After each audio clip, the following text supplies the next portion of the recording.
Hello everyone, Elkjaer here. So today I'm going to be doing a fully commentated speedrun of Horizon Zero Dawn that will hopefully explain some of the stuff that we do in the run, and you can get a better understanding of everything that happens throughout a speedrun. So yeah, that's as simple as that. I'm going to be playing through the game and commentating everything that happens along the way. So sit back, relax, and enjoy. The category we are going to be running today is New Game Plus on Ultra Hard difficulty, which is my personal favorite category in the game. New Game Plus is fairly self-explanatory, and Ultra Hard, in case you're not aware, is the hardest difficulty in the game. So, without further ado, let's get started. We're going to pick New Game Plus, Ultra Hard, and let's go. So one thing you might notice right off the bat here is a lot of people might not have played New Game Plus when they played this game. But in New Game Plus, the childhood section, or the child section of Aloy's story is automatically skipped. Which is kind of nice in speedrunning, because it's basically just like a long tutorial. But we actually start here as soon as we are adult Aloy. Again, the game skips it automatically, so it's just nice and convenient for us speedrunning the game. So timing starts as soon as we skip the first cutscene. So let's go. But yeah, we are already adult Aloy and we are on the move.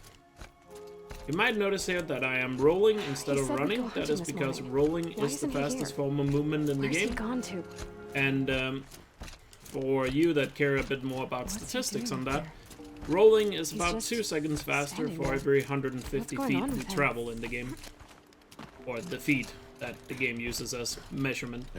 No. The first dialogue here, we just mash X to get through dialogue as fast as possible, and obviously with choices, we try to pick whatever progresses the story forward. So we're gonna go straight on here to meet Rust here at the Northern Embrace Gate, where we are gonna start the first quest, where we're gonna go and kill a Sawtooth. Since this is New Game Plus, we already have the fire arrows and the tripcaster, which is required to start this quest. But since we already have it, what's it called? I'm stalling here. Since we already have it, we can immediately talk to Rust and start this quest. By the way, we're coming up here to the Sawtooth, which we are gonna use the Stormslinger here to kill him. So I'm gonna shoot him once to get his attention. That's also gonna get him to run towards me, while I can gun him down. And I need to loot him to finish the quest, so therefore you also want him to get closer to you, while you gun him down with the Stormslinger there. Makes for a nice and easy kill, and as soon as we loot him, we finish the quest and we can move on. One thing you might notice here is my loading screens are probably a lot faster than what you are used to.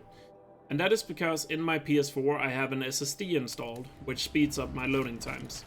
However, this does not really affect the speedrun, as if you notice with the timer on screen, the timer pauses every time there's a loading screen. So, this is because we use loadless time in order to time our speedruns, to have a more fair playing field that is not dependent on what hardware people have. So you can see right here the timer is paused when the loading screen appears.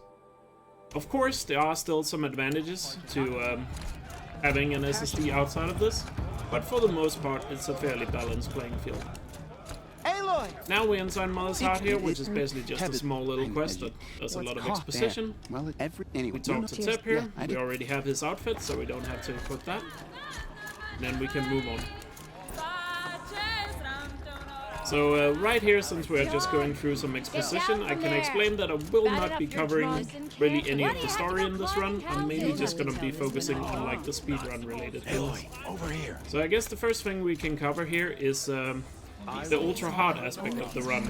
Because not only is ultra hard the hardest difficulty, it does also have some unique features to it. These unique features are that all your weapons are nerfed and all enemy attacks are buffed. Of course, it being New Game Plus, we already have really good weapons, which I'll talk about later. So, our weapons being nerfed isn't too big of a deal in this run necessarily. However, all enemies' attacks being buffed mean, of course, they do a lot more damage. All enemies are also a lot more aggressive, so they will spot you faster and initiate attacks quite a lot faster as well. And there'll be less time in between their attacks. The major thing most people have noticed if they play on ultra hard, this also is a thing on very hard difficulty, is that aim assist is turned off when you play on these difficulties. So even though you're using a controller, there will be no aim assist on ultra hard, making a little extra of a challenge in these runs. Anyway, now we're coming in here to the proving. There's a little loading screen here doing this, because we are fast traveling. We're gonna switch out to our blast bombs here and hit straight for these grazers. We have to take out 2 grazers here, so we're just gonna hit the ground here. We try and kill as many as possible, loot one. Then we're gonna continue up between these trees, because the grazer will always run in front of us here. Loot him, and then we restart from save as soon as the loot is over. This restart from save saves a bit of time, because it moves all the contestants further ahead, so they will not be blocking our path when we are on the rest of the proving here. So you can see all the contestants are a lot further ahead, and thereby we don't have to, you know, try to avoid them, as they will already be out of the way and we have a clear path to move. Slow and steady now. One last thing I forgot to cover in terms of ultra hard difficulty is there's also no enemy health bars on ultra hard, so you just kind of have to get a feel or have the experience to know how much health the enemies have. And the last thing also is that merchants are 5 times more expensive. So anything you buy at a merchant will be 5 times more expensive. This doesn't really matter in New Game Plus, because we already have everything we need. Gotta keep going. The outcast. So right here we are coming up to a first quote-unquote big skip in the run. Good. We are going to do the proving skip, where we're going to run off the edge right here, aim a weapon when you land, because that takes away the falling damage animation if you're aiming while you're landing. And we can move our way, but we still take falling damage. So right here we're going to cut over here to the left. I kind of messed that up. We have to climb up again. Perfect. A little bit of a mishap here. But this is the proving skip. This is like the second half of the skip, where we are gonna go over here and jump around these rocks, because the checkpoint that starts the proving fight itself is a lot bigger than you think it is. So by doing this skip, we jump in here, and now we are already in the fight, skipping a good portion of the braid trail. The proving fight here just has like 3 to 4 waves of it. The first wave is just these 4 enemies that you can all body shot. In the first 2 waves, you can just body shot everybody with a hardpoint arrow. And There's more. one here. After killing the first 4 in the second wave, the second half of this wave spawns. Off there. I missed every single shot. That was wonderful. See if we can do some good cleanup here. And the last guy is back here. I missed. There we go, we got him. So we're gonna switch to proximity bombs, which are basically some landmines. I'll place 3 there. That's gonna kill the big guy that spawns right there. And I'm gonna go over here to the left to stand behind this rock. That's gonna trick that leader into jumping down. The leader is the guys here with the black hoodie. And you want him to jump down because you need to loot him in order to finish the quest. So by going behind that rock, kind of forces his AI to jump down, which he does 9 out of 10 times. Sometimes he doesn't, and then you have to climb up after. Ross saved me. Now we're done with the proving. Not the best proving ever, but, you know, it's a little hard to commentate and run at the same time. But oh well. Right here we'll pick up our weapons again, meet up with Terza. And right here we're supposed to follow Terza, but we can just walk ahead of her. Doesn't really matter. That's also why I'm not rolling here, because Terza moves at the same speed, so it doesn't really matter.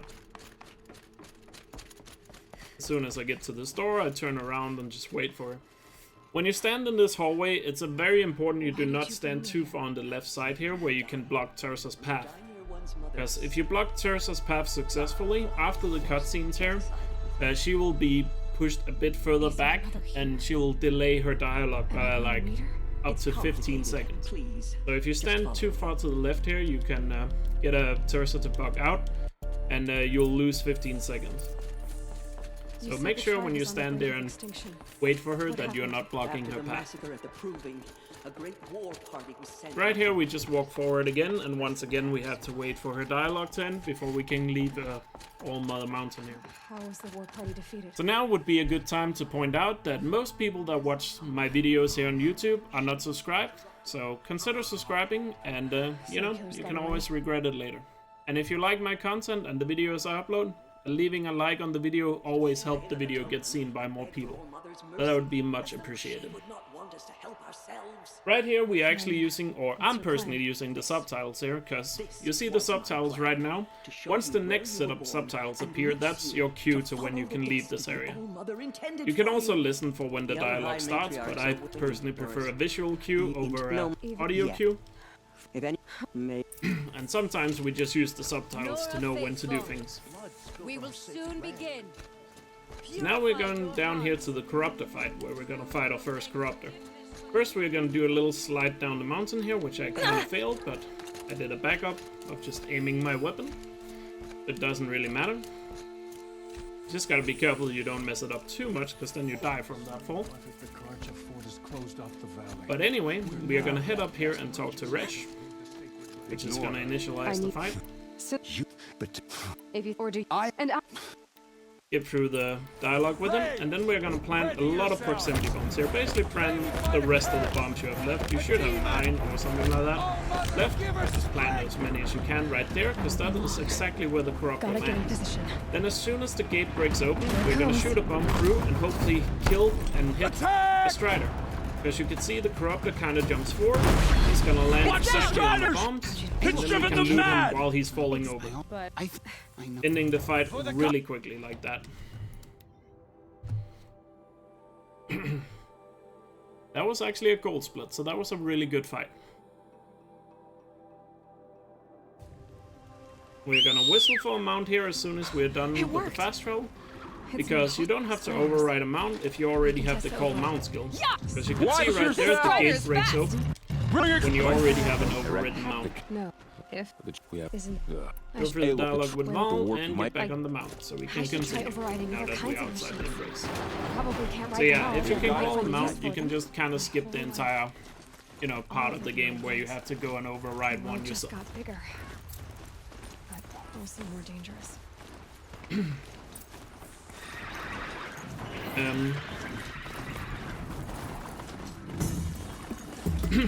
Excuse me. So now that we're outside the embrace, this is where the main quest kind of splits. So there are 3 parts to the main quest, as you might know if you have played the game. There's the part where we learn about the past and what happened. There's the part where we help the Nora tribe find the killers. And the part we'll come to later, where we're gonna help Aaron figure out what happens to his sister Ursa. So one thing we're gonna do first here is we're gonna go into the place where the War Chief quest kind of starts. Where we're gonna examine an old battlefield to figure out where Sona is. But we're gonna do a bit of trick here to A Nora village. to speed it up a little bit. So we're gonna go over here, right across this little river here. Park a mount in this spot. Then we're gonna do a little bit of parkour to get inside this area early. Where we just have to examine one of the Corruptors and one of the Watchers. And then we need to get back to our mount as fast as possible, because we need to be on a mount before the Nora man spawns, or the Nora braid spawns. It right there. You can kind of listen for it. And then we restart from save. What this does is that now, because the new checkpoint started when the guy spawned and we were already on a mount, we now have a mount inside here, meaning that our mount is a little closer to us. And restarting from save also saves time in the fact that it places that guy so we can talk to him immediately, because normally when he spawns he has to walk in there and we have to wait for him a little bit before we can initialize the conversation. Now we're back on the mount and we finished the first part of the War Chief quest, but we're actually not going to do the rest of the quest until later. In this game it's set up so that you can do like parts of the quest and then come back to it later, if you don't feel like finishing it right now. which is very convenient for speedruns because it just makes the route line up better. Because that was just on the way there, but the rest of the quest is a bit further away, so we'll do that later when it's more convenient to us. Right here, you're gonna see me use a bomb to hit our mount. Oops. I did a little bit of step over there. What I did there is I aggroed my mount, so it's technically no longer my mount. This is in order to manipulate the spawn on the other side of this settlement here, Mother's Crown, because we're gonna be leaving from the other side. Because now that I don't have a mount, the mount can spawn from anywhere. Whereas because my mount was back there, that means that the game will try to get the mount from back there. But by hitting him and then whistling for him here or whistling for a new one on the other side, increases our chance of getting a better spawn. So now we have to clear 2 corrupted zones. The first one is right here. There are 3 grazers we have to kill here, so I have a triple shot with my firebow, which I'm gonna use on one of them standing Flames burn directly stronger at me. than usual. Then I'm gonna try my best The to flames, get they're burning. the canisters on the back of the grazers, making them explode. The triple shot with fire arrow sets him on fire and is gonna burn out, and the other 2 die from a fire arrow that is placed on their canister, because the explosion does enough damage to completely kill them, making that corrupted zone an easy drive-by for us. Then we're gonna head off to the next corrupted zone. This is like the only side objective we're gonna be doing in this run, as the rest of the run would just be the main quest. But technically these 2 corrupted zones are part of this main quest, because otherwise you will not. Otherwise you cannot cross the Elkjaer border. Or there's a way you can, but it's slower, so we don't do it in speedrun. Anyway, the second corrupted zone is coming up here. This corrupted zone spawns are random, so as soon as we come over the hill, we want to spot where all the machines are. There are 3 watchers and 2 scrappers, so we just want to get an idea of where they are. I see everyone but one watcher. Corrupted watchers. This way we can just start planning out for a way through the machines here. See, I'm using bombs, and both my triple shots there didn't kill the grazer, or sorry, scrappers. Bombs is a one-shot to the watchers. I've done what I can. But sadly, my triple shot with the hardpoint arrows didn't do enough damage to finish him off. And you'll notice right there that I whistle for my mount as soon as the last enemy died. That is to get my mount closer to me. It's very important to control your mount so he's always in the right spot at the right time, because you can lose a lot of time if you don't control your mount that well. The important part there was to whistle for your mount or as soon as the fight was over, because Aloy has a bit of dialogue after the fight is over, and you cannot whistle for a mount while dialogue is going on. The last fight here with the fort fight is similar to the second corrupted zone, but we also have a corruptor here. The first what we're gonna do is hopefully use a triple shot to take out the scrapper by hitting his neck again and get the one shot out of it. Finish him off with a bomb. Use a triple shot on the weak spot of the corruptor. Didn't get enough damage, so I had to shoot twice. And again, whistling for my mount as soon as the fight is over. West. So my mount is close to me when I need him. The way you can. Okay. Where the. As you can see right there, as soon as the dialogue was over, I knew my mount was right behind me.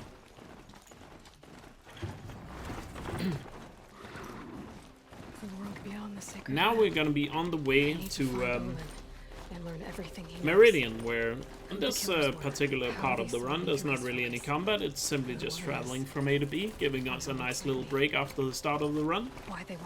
So I guess here it's a good way to point out that this is a New Game Plus speedrun. If you're more interested in watching a speedrun where excuse me. If you're more interested in watching a speedrun where we start from a complete fresh playthrough, I recommend you look up an any percent speedrun of Horizon Zero Dawn, where any percent will start from new game, which is from a completely fresh playthrough, which is quite a lot different speedrun to the New Game Plus run. But New Game Plus just is the more popular way of speedrunning this game, as New Game Plus has a lot less RNG to deal with and is a lot more fast-paced. So it has that nice appeal for like speedrunners. But that being said, any percent run is still quite good, so I would recommend you look it up. So now another thing I didn't talk about was New Game Plus. We talked about Ultra Hard, but New Game Plus basically means that you have all your weapons and equipment from a previous playthrough, which in this case, since this is a speedrun, speedrunners we set up a particular New Game Plus save file that has all the weapons and all the, you know, tools and resources that we need for the run. But we have specifically set up our save file in order to have specific things. For example, since rolling is faster, we don't learn the long roll because the short rolls are a lot faster than long rolls. So the long roll skill is never learned on a speedrun save file. As well as all our weapons are set up to do a lot of damage and handling and other specific tasks. So the weapons you'll see me using in this run, you've already seen the Striker Bow a lot. The Striker Bow has maxed out damage and maxed out handling with the coil salve on it. Then we have the large blastling, and the large blastling is used over the regular blastling, as the large blastling has a higher handling stat. And that one is also maxed out with the modifications to have maximum handling and maximum damage.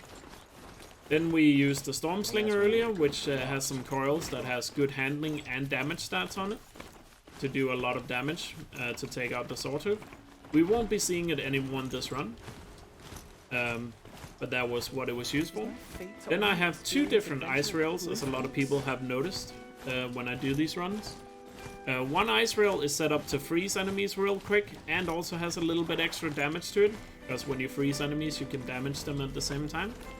Whereas the other ice rail is set up to just go all out damage, which the one for freeze we used the ice thrower attack, and the one with damage we used the ice cannon strat to do a lot of damage and basically uses as a really good sniper. We also have a Striker Bow set up with extra fire on it, but that is going to be used at the end of the run, so I'll get back to that one. So right here, across the bridge here, we're going to wait for the settlement to be discovered here, the Meridian settlement. As soon as that is, we're going to fast travel inside, as this basically skips having to cross the rest of the bridge. As you can see right here, we go straight into the dialogue with Aaron and the god. There.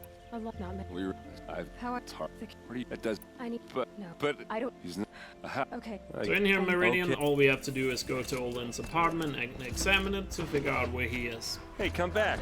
But not really a whole lot going on, there's just some specific movement we do to go through his apartment as fast as possible. What do you mean about Ursa's murder? Not And now. after that, we'll be heading out and going into the excavation Here we are. site. Try not to break anything. Corner of this rug is frayed. Therefore, near it is Hey, warm. girl, you're wasting time. However, as I just covered my weapons, I didn't go over my modifications in detail. I'll promise I'll make an updated video about my weapons pretty soon, Looks like as Owen kept a journal. a lot of things has changed since I I need to read last time contracts, made a but I never video took him covering for the Owen. weapons I use in these No speedruns. doubt now. So Olin knew I if was you're interested targeted. in knowing exactly how my weapons are set up, I'll be sure to have a video out soon that will cover What them was in showcases great he detail. visited? Right here we just have to examine, and we can talk to Aaron, and then we can leave. How did You'll notice right here that I'm gonna be opening the menu don't twice here. look? Feel This is not a mistake, this is actually fully intended. Because when you open the map to fast travel, things that you have discovered along the way, like new things you have discovered along the way, will slowly and cinematically appear on the map. Which is a little annoying because you need to fast travel to some of it. So in order to skip that slow animation of things appearing on the map, all we have to do is open the menu twice, and that skips that animation. So it might look like I'm doing a mistake by opening the map twice, because I'm gonna be doing it a lot more in this run. But it's actually fully intentional in order to skip that animation. Right here I'm just setting up my weapons, making sure all of them are reloaded and have maximum ammo, so I'm ready for the fight. You'll see me do that while going from A to B. is making sure I have enough ammo and my weapons are reloaded for the next upcoming fight. Because coming up next here is the excavation side, which is one of my personal favorite fights in the game.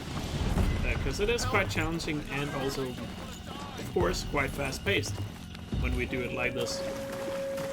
So there's 2 corruptors and then there's a bunch of Eclipse soldiers. What we're gonna do is try to get as close to the first corruptor as possible without being spotted. And then we're gonna carefully pay attention to what the second corruptor does. Hopefully he comes straight for us, because that's the best thing. The worst thing he can do is walk to the right side after we kill the first corruptor. So try and pay attention to the second corruptor here.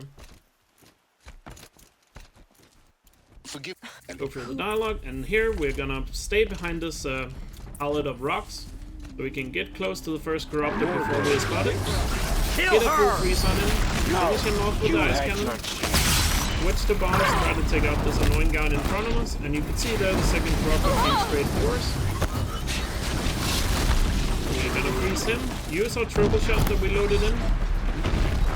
His corpse is a little bit in the way. And then we use the triple shot to hit his nose, because that is enough to kill him off. And then we snipe all the archers and try to kill all the ground soldiers there.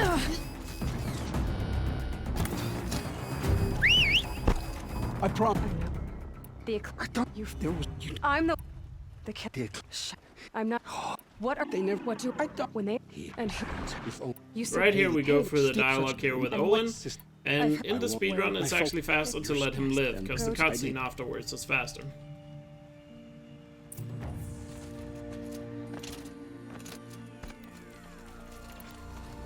Then we simply leave out of here and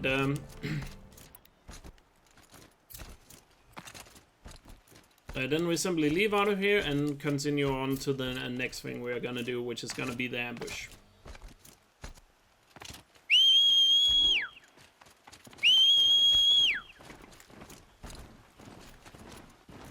So on the way to the ambush here, we want to keep an eye out for Aaron, because we're gonna meet up with him here, and he spawns a little bit random. But it looks like I can't really see him, so he might already be at the fight right here. Which he is, because he's already fighting the 2 lanthorns and the watcher up here. It's Aaron. Right here, I'm gonna try and get a triple shot on the face on the body. I didn't have an angle on it. The mount actually didn't walk into the shot there, so that's a new one. Glad that's What are over you- with. Because again, if you Right. hit your mount, he aggros. Shot. Yeah. But yeah, I have a triple shot there that I preferably would have used to kill one of the lanthorns. But I didn't have an angle where there was no armor plating. And then I just used bombs to finish off the rest.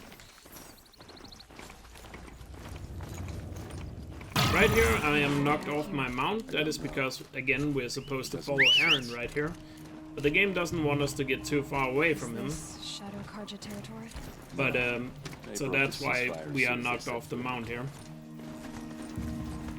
Then we get back on the mount here again. And then we hit, as soon as the dialogue is over, we can get back on the mount. And then we can examine the blood right here.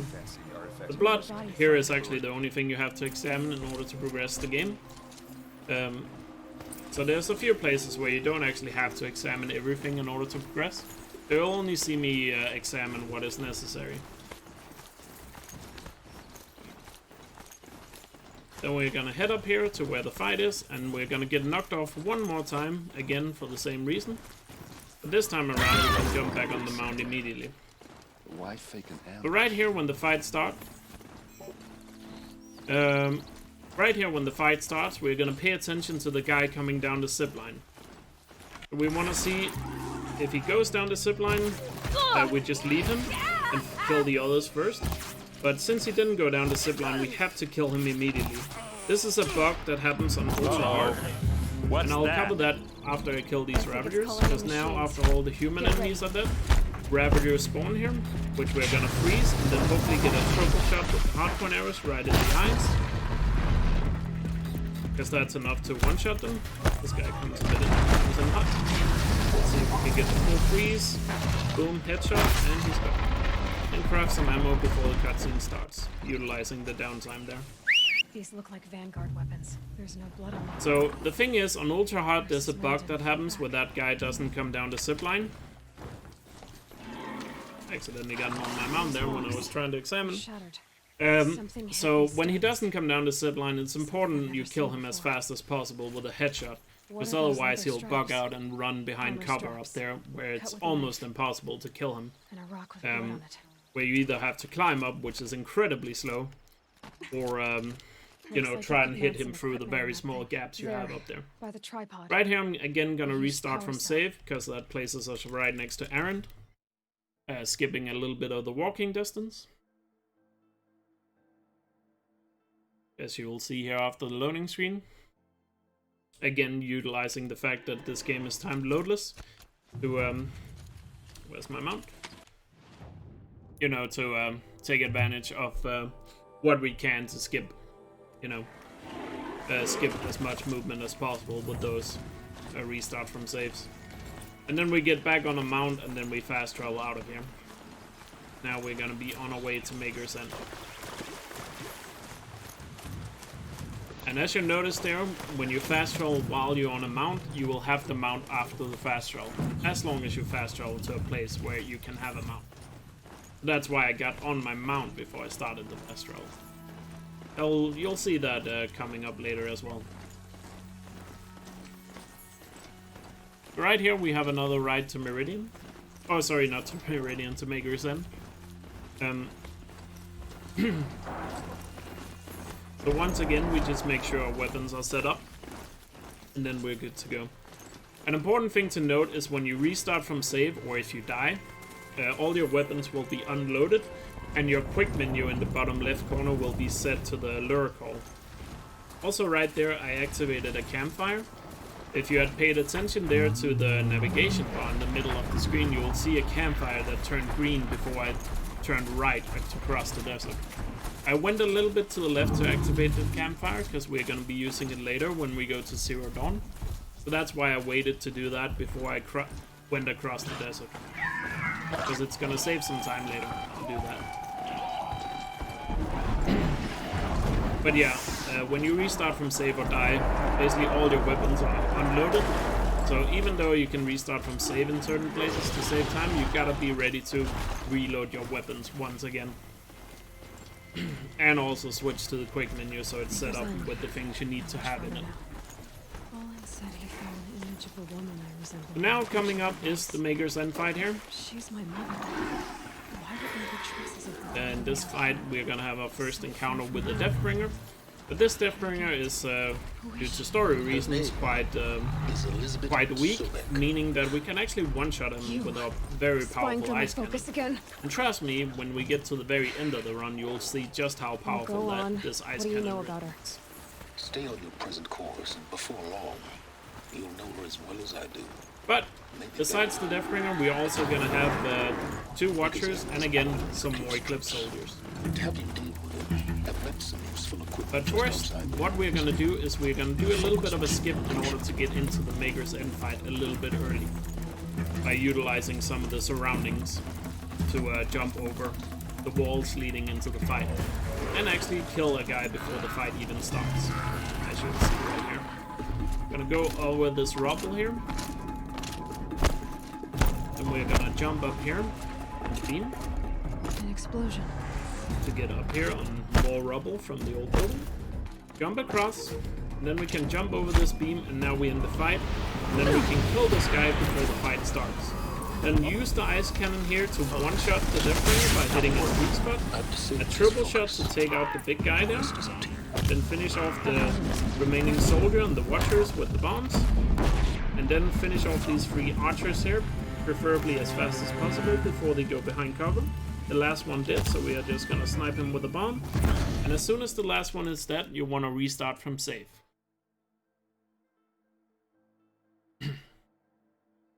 Restarting from save here is because there's a little bit of dialogue after you kill all the enemies, which has to finish before you can loot the guy there we have to loot to, you know, progress. But restarting from save allows us to loot him right away. And then right here, I wait for the synthetic voice to start speaking before I go down the elevator shaft.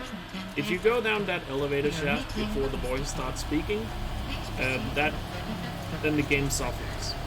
And right here, I'm using this Deathbringer statue to skip up to the second floor early, saving a good amount of time instead of having to walk all the way around. Are being solved today. With over 25,000 human employees based in nations and corporate holdings from here, across the it's just globe, climb to the top. Just to cover that softlog a bit more, it's a little annoying softlog. A lot of new runners have made that mistake recently.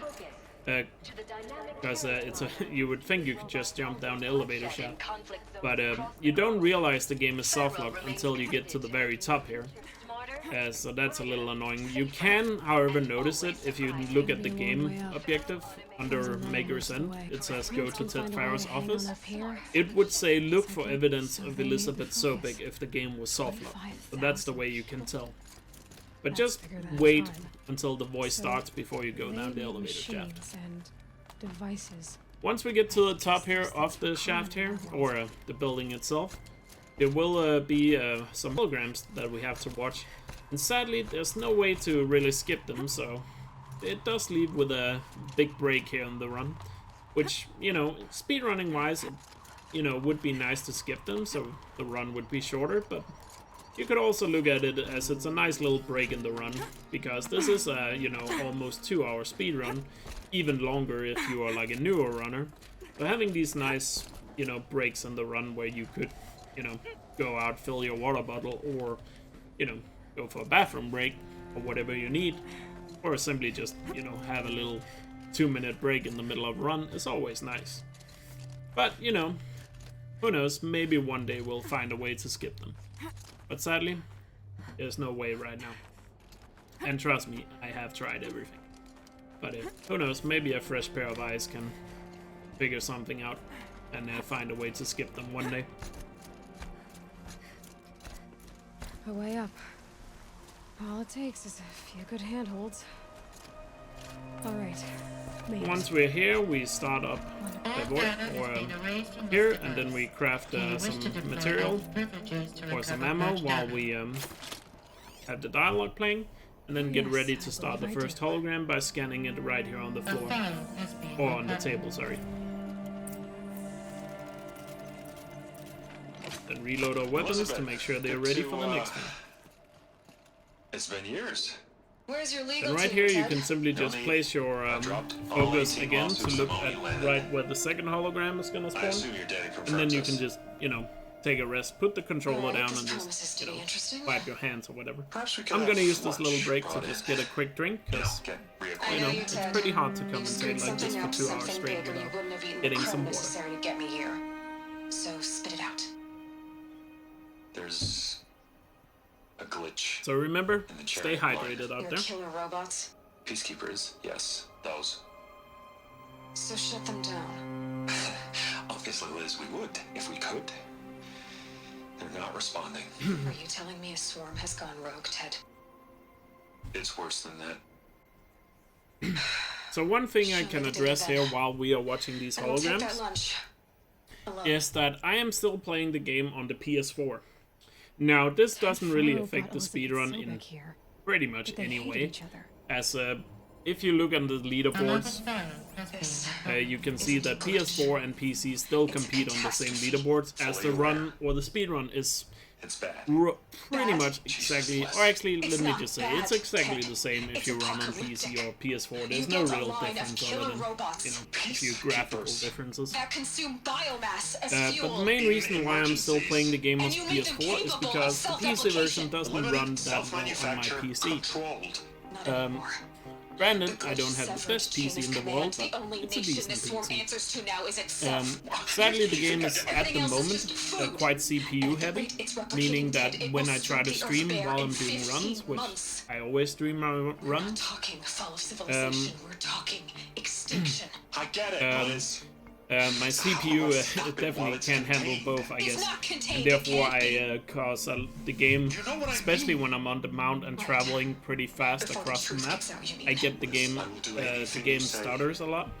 Also, the game lags when I try to skip cutscenes and dialogue really fast.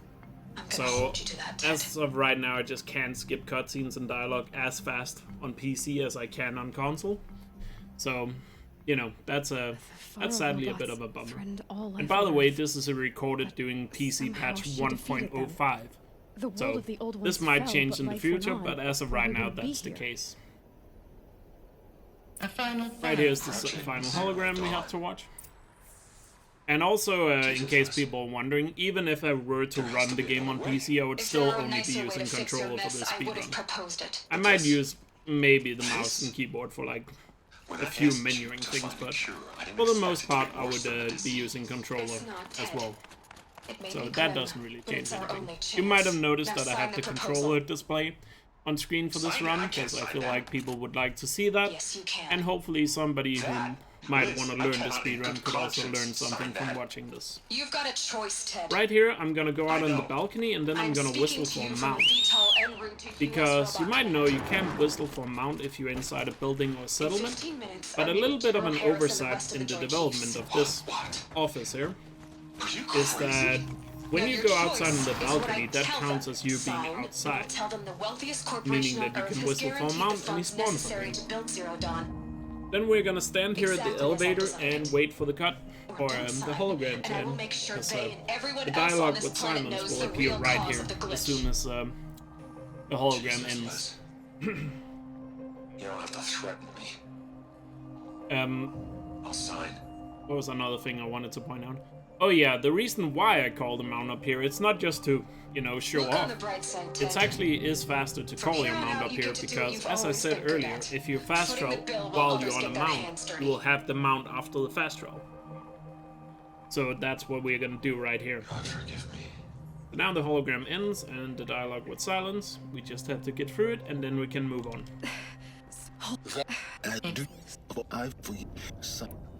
Or we simply go through the dialogue, get on the mount, and fast travel back towards the very beginning, or where we were when we came out of the embrace. Because now we're gonna be heading to the rest of the War Chief quest. Because you might remember earlier we did part of the War Chief quest, now we're gonna go there and finish the rest of it.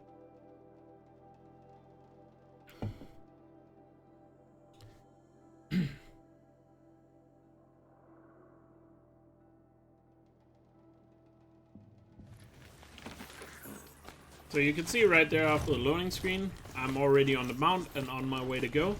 So if we couldn't whistle for a mount in the office, we would have to then whistle for a mount here and wait for the mount to catch up to it.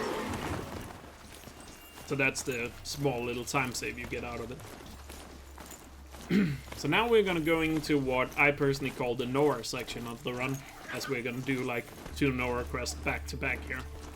First one is the War Chief quest, where we meet up with Sona, where we're gonna have a big fight here at the end. this must be the rise Sona's runner told me But about. first we have a little examination here. There's lots of things to examine, but all you have to do is examine the bandages right here, and then you can move on. Might be a I'm blood getting trail. back on my mount here, and then I'm gonna take a weird off-road route here. It looks a bit slower, but it actually skips a lot of climbing that is on the normal path on the left-hand side. And climbing is quite slow in this game, so whenever you have a chance to skip it, you basically want to skip it, because it's quite slow. Get off on mount here, and then continue on the way towards the fight. By using the rest of the brave trail here. And we jump around the left-hand side. And then as soon as Aloy's dialogue is over here, we're gonna whistle for mount before the cutscene. That way the mount will be right here with us once we're done talking to Sona. Where is he? Oh, he's on the other side. That sometimes happens. The killers are just across this ridge, digging the cursed earth. Because we're gonna be using the mount to ride through the fight here. Of the ancients is A little bit buried in faster. that soil. Corrupt for And rolling. I know of them. The mount is obviously faster than rolling, so we don't have to roll it across the entire map. I wonder if you'll live. But right here in the fight here, we're gonna be using a lot of bombs, because there's lots of human enemies and small enemies where the bombs are just the most effective. Gonna kill one from up here before we jump down. and go into the fight. Then I'm gonna hit this barrel to take out one scrapper. And hopefully get 2 shots on this one. He's gonna hit me because the first shot was not great. Switch watchers because they blind us. Perhaps a little bit more because I missed some shots. We have a leader back there. Leader spawns are random in this fight. So sometimes if you watch my speedruns, you would say, oh, that was a bad fight. I had a lot of leader spawns. That is because all the enemies in this fight, there's always the same amount of enemies, but right here we have 2 leader spawns. I'm missing someone. Oh, he's still alive. I thought he died. Oh, wait, was there 3 leaders? There might have been 3 leaders there, and I was just confused.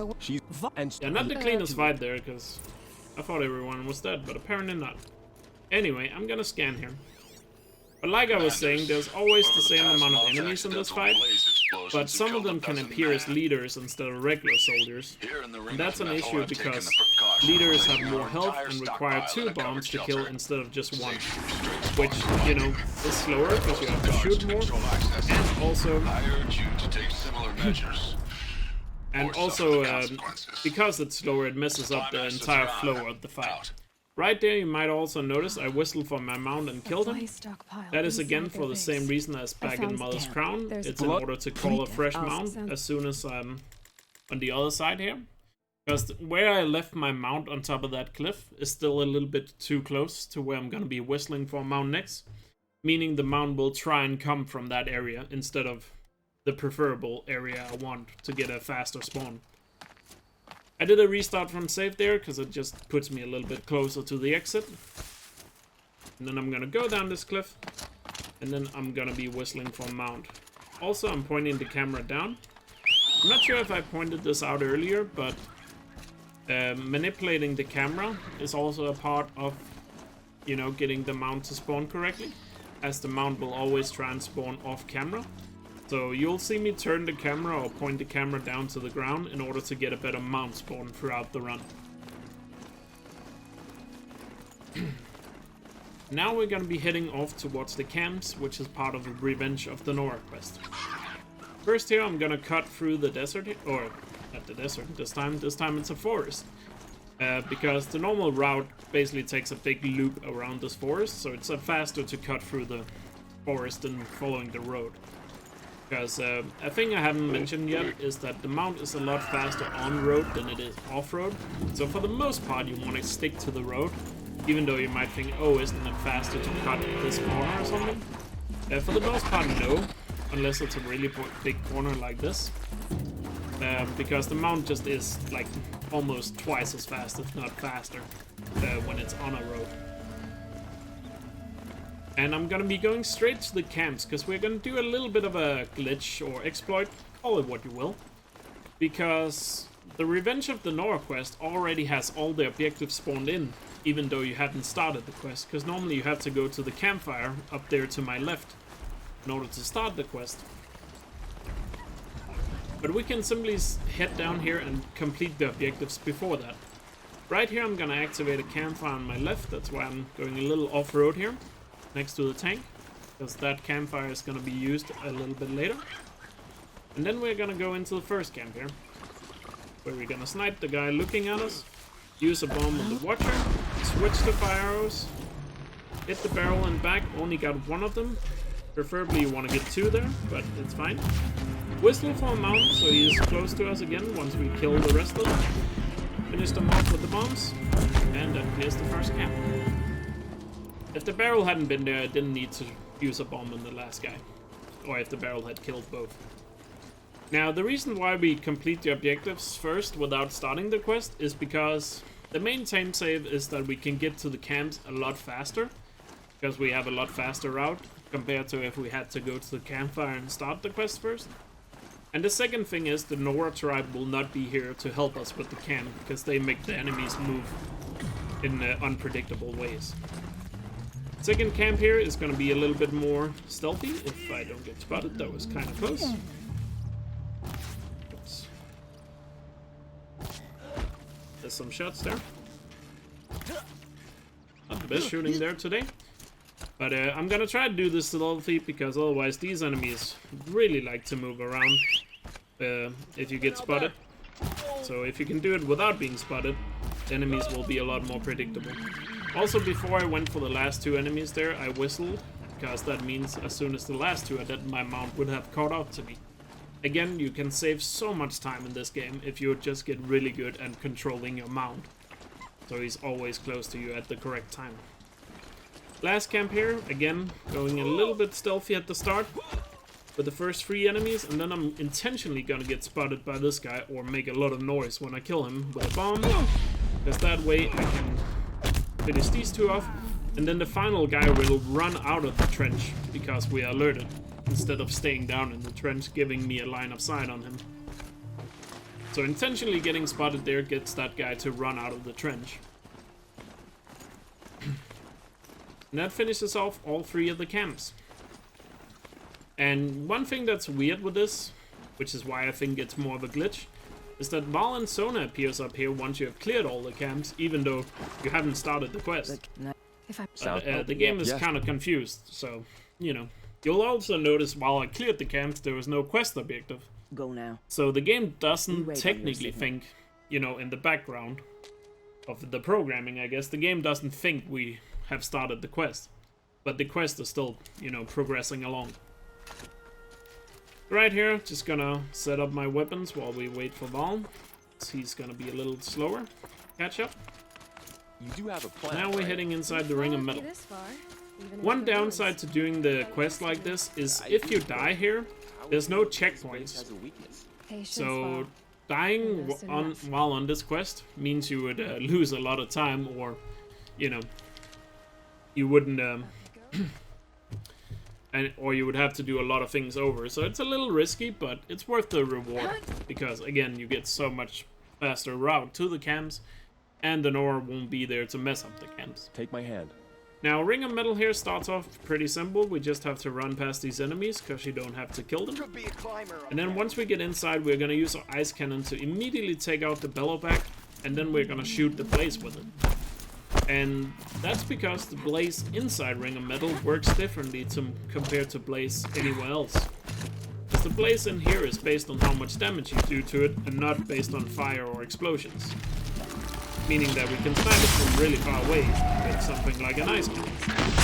The 3 shots here on the 2 weak spots, and then finish him off with a body shot. And then we'll use the ice cannon, as you can see right here, to snipe the blaze from really far away, meaning that we don't have to walk all the way across the arena here. Then as soon as the cutscene can be skipped, we're gonna switch to our bombs, and then we have to start clearing out all the enemies here. We're gonna try and hit them while they're grouped together, because that way we can kill them better. They are a little spread out on the first wave, but if I do a good job of just clearing them out, like so. Is that a leader?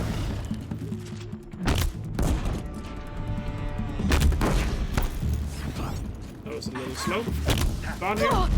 Because if you can get to the waves here of enemies as soon as they spawn, they'll still be grouped together, allowing you to kill multiple in like 1 or 2 bombs.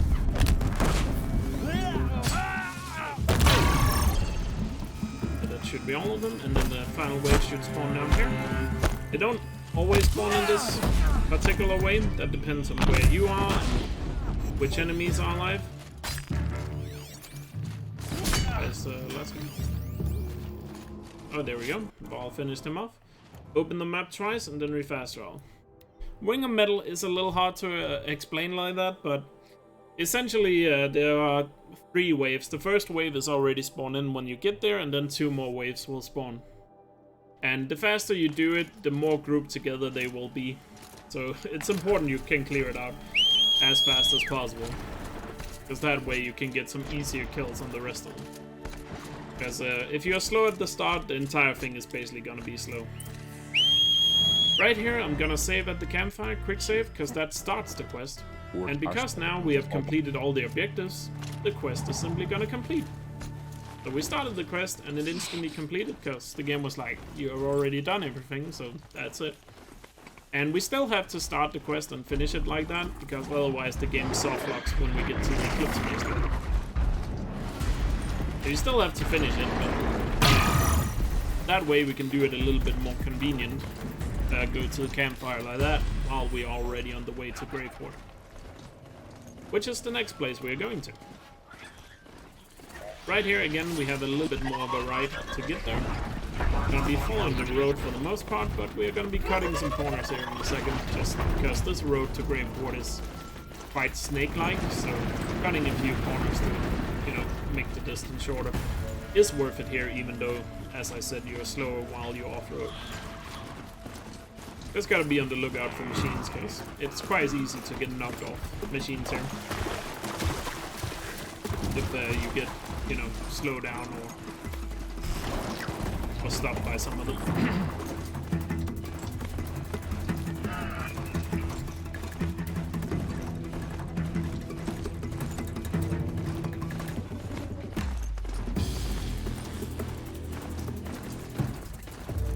One thing I can point out here with my timer, at least, I'm not comparing against my record in this run. I am comparing against my average splits, just because when you're commentating and running at the same time, your focus is kind of split between commentary and running, so comparing against my record would be a bit tough.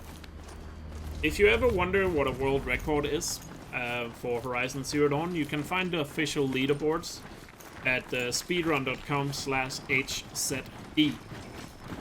That's where you find the official speedrun leaderboards for them, or you can submit your own speedrun. Just make sure you read the rules before you submit. Also, in general, if you ever want to know what any world record is for any speedrun, speedrun.com is your friend. Most people don't know about that website, but it's basically like the main site of speedrunning, as you can find so many things there. Anyway, now we're heading inside Graveport here. There's gonna be some enemies here at the entrance. We don't have to kill any of them. We can just head down the zip line immediately. Simply ignore them.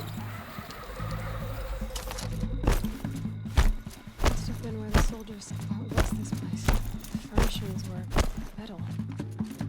How'd they ever Then right down here, there's a locked door where we have to do some puzzles to complete it. These puzzles, you normally have to, you know, examine some things and get the clue as to what the answer is. But the answers will always be the same. They're not randomized, so as a speedrunner, you know, you can just memorize the answers here and just plug them in without having to do anything else. There are 3 of them, so we're just gonna do the first one on top, go down and do the last 2. And then as soon as the last puzzle is over, I'm gonna restart from save, because that places us back on top right next to where the door that was locked was. Saving a good amount of time here. Again, exploiting the checkpoint system of the game. But remember that my weapons were unloaded when I restart from save, so as soon as we come out here, we're gonna load in our weapons while Aloy is opening this door. You'll see here that while the door animation is opening, I can actually reload my weapons at the same time and set them up for the Graveport fight coming up. Another room here where you don't have to kill anybody, you can just walk past them. Fun fact about this room is the enemies can't spot you until Aloy's dialogue is over for some reason. So that's why they didn't spot me for a long time there. Right there, I just do a wall run to skip the climbing, because climbing again is slow, so skip it if you can. Then we're gonna start this hologram where we have some dialogue with silence, but this one is actually skippable, because, you know, it's dialogue with silence, and can be skipped by picking up this power cell. And when the cutscene is skipped, or hologram is skipped, we can then open this door, shoot out the floor, fall down without taking any damage, kill these 2 guys with a bomb, get close to the left wing, bait him to do a stun, and once he's stunned, you can fully freeze him. And then 2 triple shots to the shoulder cannon will finish him off. Then we have some equipped soldiers to deal with, 1 more behind me, and then a long range shot there, and that's a good fight. That was a really clean one. Don't worry, I will be explaining in a second how I was able to fall down there without taking any damage. So you're probably confused by that.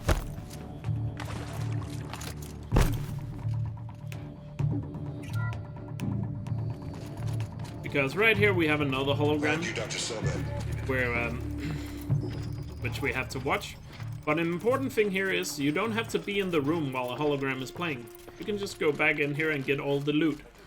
Since this is New Game Plus, all we really want to get is just the medicine in here. If it was any percent, we would get all the boxes as well, because loot is valuable in that run. But New Game Plus, we already have everything we need, so we'll just pick up the medicine.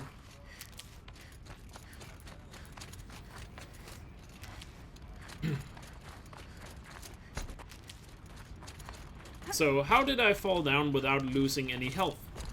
Well, when I opened the door, while the door was opening, I shot a blast bomb through the door. That takes out the floor on the other side. As you can see right there, the floor is gone. That's the door I came through. Now, how did that work? It's basically like when you open the door, a cutscene will start a couple of seconds after that.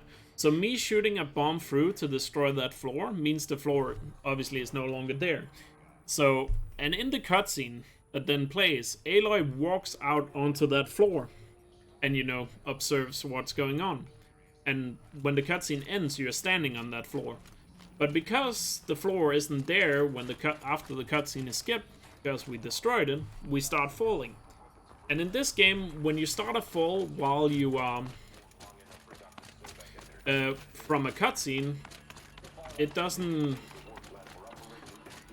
what's it called? It doesn't let you take any damage, allowing you to, you know, fall all the way down without losing any health. So it's basically a little way to exploit that gameplay mechanic that's probably in the game, you know, to protect the player from not dying from a cutscene. Which we just abused there to get down to the death bringer immediately. I've already mailed you a list of alpha and beta candidates.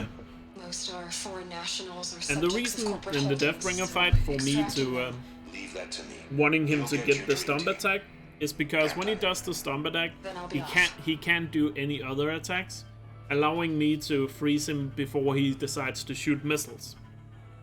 I don't want him to shoot missiles because I don't want him to shoot missiles because they can stagger me, and you know, when I'm staggered I can't fire at him. Right here I walk to the very edge of the platform after talking to Silence, and then I fast travel. The game really wants you to go down that zip line, so you're not allowed to fast travel before you leave a certain area. But simply going to the edge of the platform there allows you to fast travel without going down that zip line, because that takes forever. It's quite a long zip line. Now we're gonna head back to Meridian, where we're gonna meet up with Avad for the first time, in order to progress the storyline of figuring out what happened to Ursa. Because remember, the story is split into 3, and once you have completed all 3 parts, the final quest unlocks. My duty is to guard. But just like we did with War Chief earlier, all we have to do here for the Borderlands quest is simply meet up with Avad.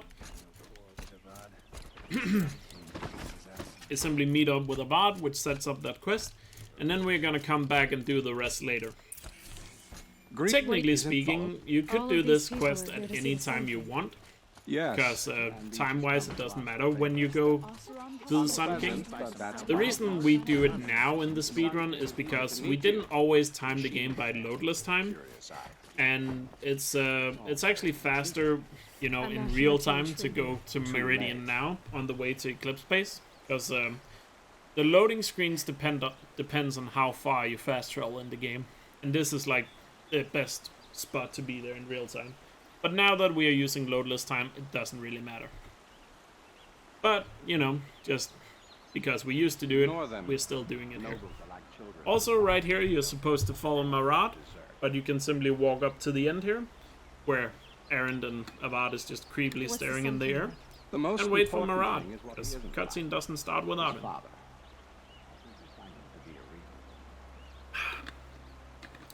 Just getting a little bit of water here while we have a break. Skip cutscene, go through dialogue, and then we leave, because that's all we needed to do in Meridian. Because that sets up the Borderlands quest. But we'll come back to that one later. Right here, I flip my camera around before I whistle. That gives me a lot better odds of getting a good spawn here. Still got a bad spawn though, so that's, you know, RNG. But oh well. and then we're gonna be on our way to the Eclipse base. So here now we are in the second half of the run. There's a bit more traveling from A to B in the second half, because some of the later quests in the game are further spread out on the map. So, gonna have a bit more traveling time.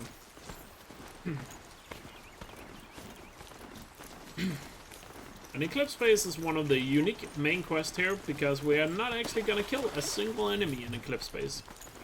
Because we have some skips to basically avoid killing anybody.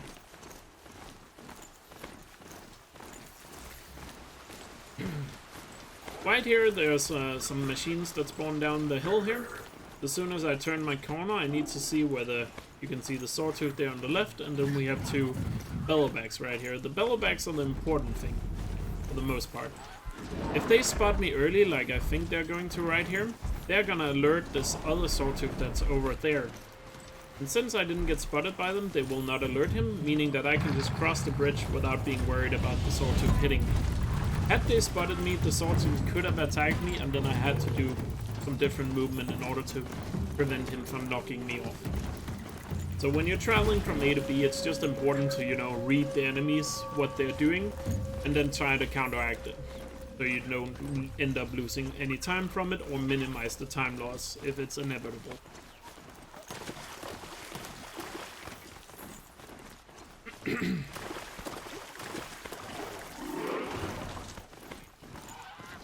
Right here we just cut some corners, because again the road gets a bit snaky there.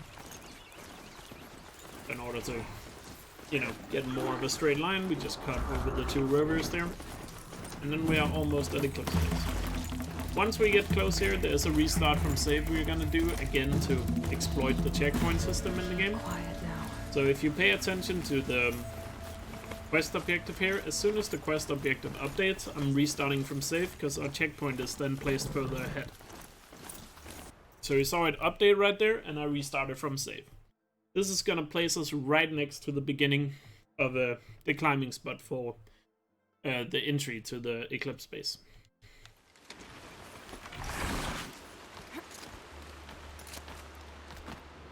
Inside Eclipse base, we're gonna do a couple of skips, as I said.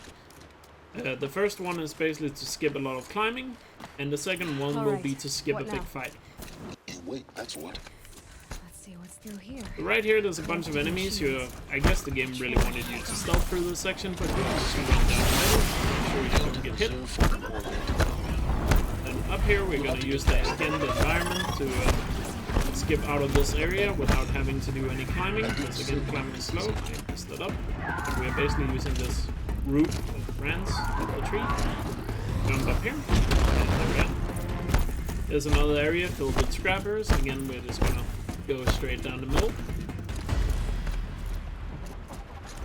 Then there's a minor skip you can kind of do here, where you basically jump around some climbing spots, skipping parts of the climbing here. You can see skipping that one on the right there. Right here is what we call gate skip. This basically skips this entire fight with all these Eclipse soldiers by jumping onto this torch and then up through the gate like that, and that skips that entire fight. The gate's barred. That fight is really nice to skip, because it used to be so random before we had gate skip back in the day. So, because all those enemies would never be in the same spots, they would be all over the place and hiding everywhere. Of course, had we never found it, we might have found a better strat for that fight, but luckily we found gate skip instead, just skipping the fight, so we didn't have to worry about it anymore. There's one more skip we're gonna do here during the escape, which you're gonna see once we're like halfway through it, in order to cut the escape a bit short. But other than that, it's pretty much just a regular, normal escape here. Trail. Yeah, you think? Again, doing some specific jumps to skip as much climbing as possible. And then once I'm past this climbing section, I'm gonna turn around and do a little bit of a skip here to cut basically like a corner of the escape path here. We're gonna jump up here on the ceiling to fight, use these logs here to jump across, cutting that corner off the escape. And then we are right here at the zip line and ready to finish off the quest. Of course, bunch of enemies around, but just make sure you get necessarily too close to them, so they don't block you, or do a melee attack that will stagger Bridge in you. sight. Because all the other attacks they do doesn't stagger you at all. I know. Right here, wait for the completed text, or the complete quest text, where it says completed quest text to appear on screen before you fast travel. This is another one that gets a lot of new runners, because if you fast travel too early, before that text appears, the game will soft lock as well. That's another place where you have to be aware of that. Just make sure you wait for that text and then fast travel afterwards. Right here, we're gonna get on a mount and head into Zero Dawn. It's gonna be a next thing coming up, where we're gonna have one of the biggest, probably the biggest skip in the entire run. Mainly because this next skip actually expands across the 3 next splits, from Zero Dawn all the way to All Mother. And it also has some weird effects on the game, but I'll explain it once we get to it. Sunfall. The Mad King Duran's summer palace. A bulwark of Karja might against the howling. For now, we just have to enter Sunfall here and but they have no idea and into Zero what lies Dawn the beneath. normal way. There's not really anything We will going learn on much here. from this, Aloy. I guess fun fact here, if you actually go to Sunfall before you ever go to the excavation site with Olin, you would actually talk to Silence before the excavation site. Some people don't know about this, but Silent will contact Aloy early if you go to Sunfall before excavation site. I'll check back with you in a moment. If you want to And hear you about get a today's slightly bounties, different head for the cutscene throne. and also some You're not going to make unique any dialogue shot. with Silence that a lot of people probably haven't heard. Right here, I just jump up to the Svench because it starts the cutscene a little faster. Instead of going around. And right here, we're gonna use gravity to skip all the climbing. Because again, gravity just naturally is faster than climbing. Obviously. It also works in real life, but I don't It's recommend very it. important that you hear what I'm about to say.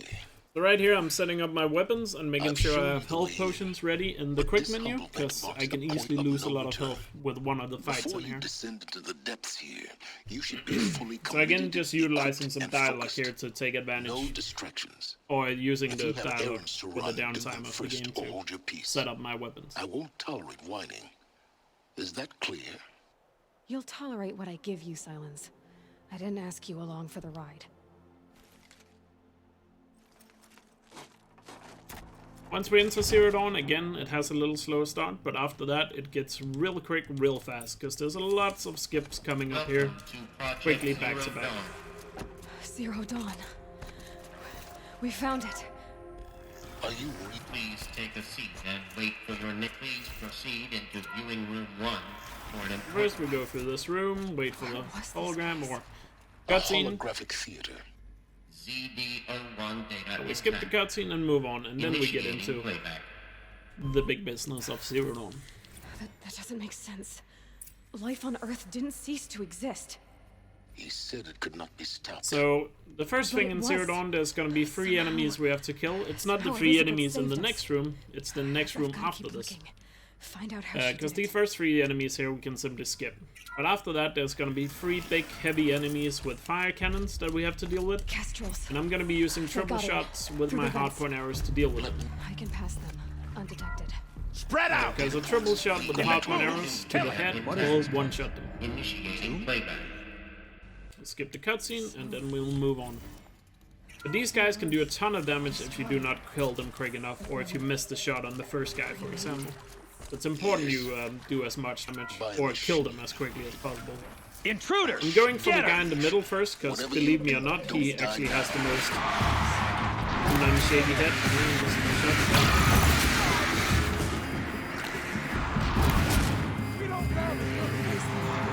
Gotta be careful when you miss your shots here. And again, they do so much damage real quick. I've done this before. So a little scary, but they didn't do too much damage to me, so we're fine. Right here, I'm gonna squeeze myself up between the floor. Did I pick it up? I picked it. There we go. I can squeeze myself up through the floor and pick up the emitter through the floor like that, allowing me to only have to do one of the puzzles here. Because normally you have to do the puzzle behind me first in order to go upstairs, but you can grab the emitter from below by squeezing yourself in that spot. Then in the next room is where the big Zero Dawn skip is. So the most important part here is making sure one of the enemies, at least one of them, is still alive. I'm gonna kill the guy with the blades on his back, because he's really annoying when you try to do a skip. Then we're gonna do a skip up this pillar. Hopefully do first try, which I did, which is very nice. That skip looks really easy, but it's a lot harder than it is. And then once we're inside this catwalk here, I'm gonna use this pillar to skip this entire room below me. The exit door is right there. And then finish to the end. Now, this first skip I did on the first pillar puts the game in a glitchy state. So pay attention now to the quest objective that says Deep Secrets of the Earth, kill the eclipse on the left side of the screen. That will continue to stay there because we never completed that objective because we skipped out of that room. And that really confuses the game because there were still 2 enemies. And that's why it's important one of them needs to be alive. Because what this does is it's gonna allow us to abuse the fact that the game still thinks we're inside Zero Dawn. But we're not gonna abuse that until we get to All Mother. We still have to get through the sun ring. And the game will continue to be in that glitchy state as long as you don't die or restart from save. So we gotta get through this sun ring fight here without dying. So right here we have to bring down the pillars, which I'm gonna do in a very specific way. Because the game is in a glitchy state, the behemoth inside the sun ring here actually has doesn't have the normal AI he would have inside the sun. He has the AI of a normal behemoth. But the game still thinks we're inside Zero Dawn. So he will not charge pillars like normally, so I'm gonna go straight across the arena, stand behind this one, get him to stomp it to take it down, and that brings down the pillar. Now pay attention here to the platforming collapsing. You can see there's 2 platforms. That is again, the game is in a kind of glitched out right now. So you can see that with the 2 platforms, one collapses and the other stays in the air. You can see it's still there even though it collapsed. Yeah, the game is confused. Now we have to kill the behemoth, which is actually pretty simple in New Game Plus. Fun fact, this fight is very simple in New Game Plus. In any percent, it's one of the hardest. Right here, we are just gonna freeze it. Hopefully we can get a full freeze without getting ran off. We ran a little bit. A triple shot in the eye, and then a triple shot clean on his body. Finish this off. And the fun fact here is the fight inside the sun ring is the fight inside the sun ring is actually cycle based, so it doesn't matter how fast you kill the behemoth, you just have to kill him before the cycle ends. So sometimes you can have a slow fight and save time, another time, or you can have a fight that looks really quick, but it was slow because you'd missed the cycle. And the cycle runs on like 10-second increments. So if you mess up the fight, you lose like 10 seconds. Or you save 10 seconds if you make a faster cycle. But we made the fastest cycle there, so it doesn't matter. And then we're gonna fast travel inside the embrace to Mother's Watch. So now, as I said, the game is in a glitchy state. So this is where we abuse the glitchy state of the game. Because normally, during the All Mother quest here, which is called the Heart of the Nora, you're not allowed to fast travel inside the embrace. But because the game still thinks we're inside Zero Dawn, it allows us to fast travel in here. Then I restart from save here to get rid of the glitchy state. Because remember, it gets rid of it when you restart from save.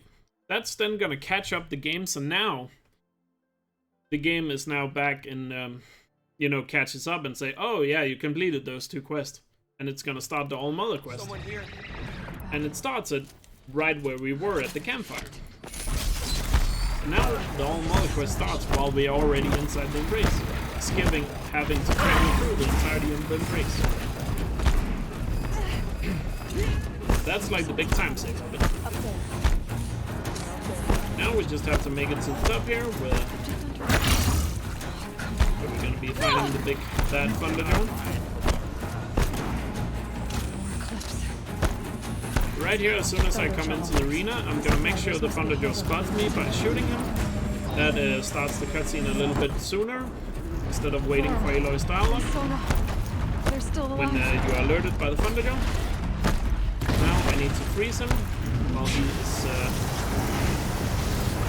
Hopefully he's gonna shoot at the north here. Good. That up a little bit. I want to get triple shots inside his heart here while he's frozen. Okay, this is up here, so we have to do.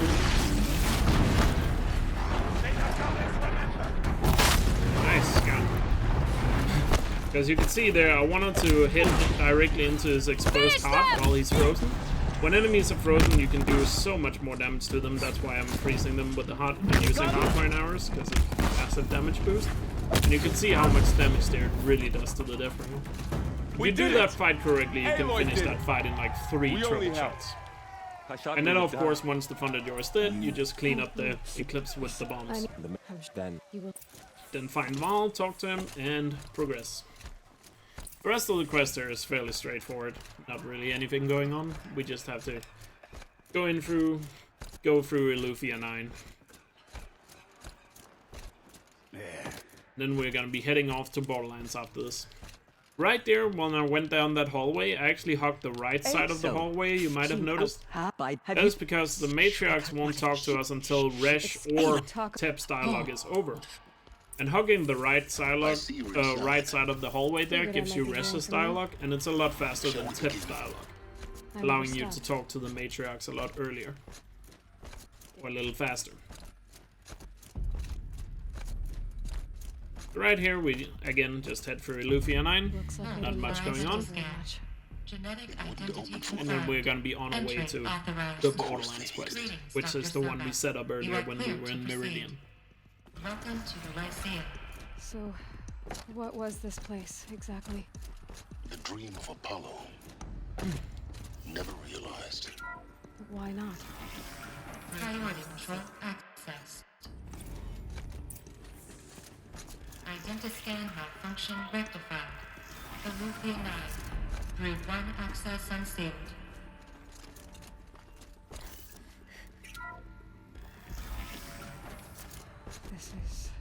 Well, yeah, like I can quickly mention here that in order to fast travel out of here, you have to leave the All-Mother Mountain here.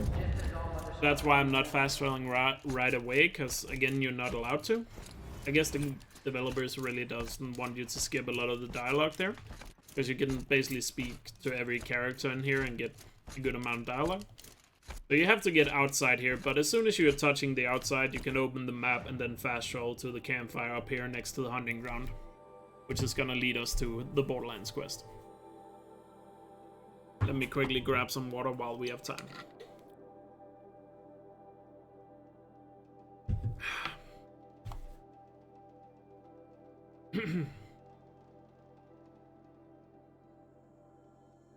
As soon as the loading screen ends, whistle for a mount.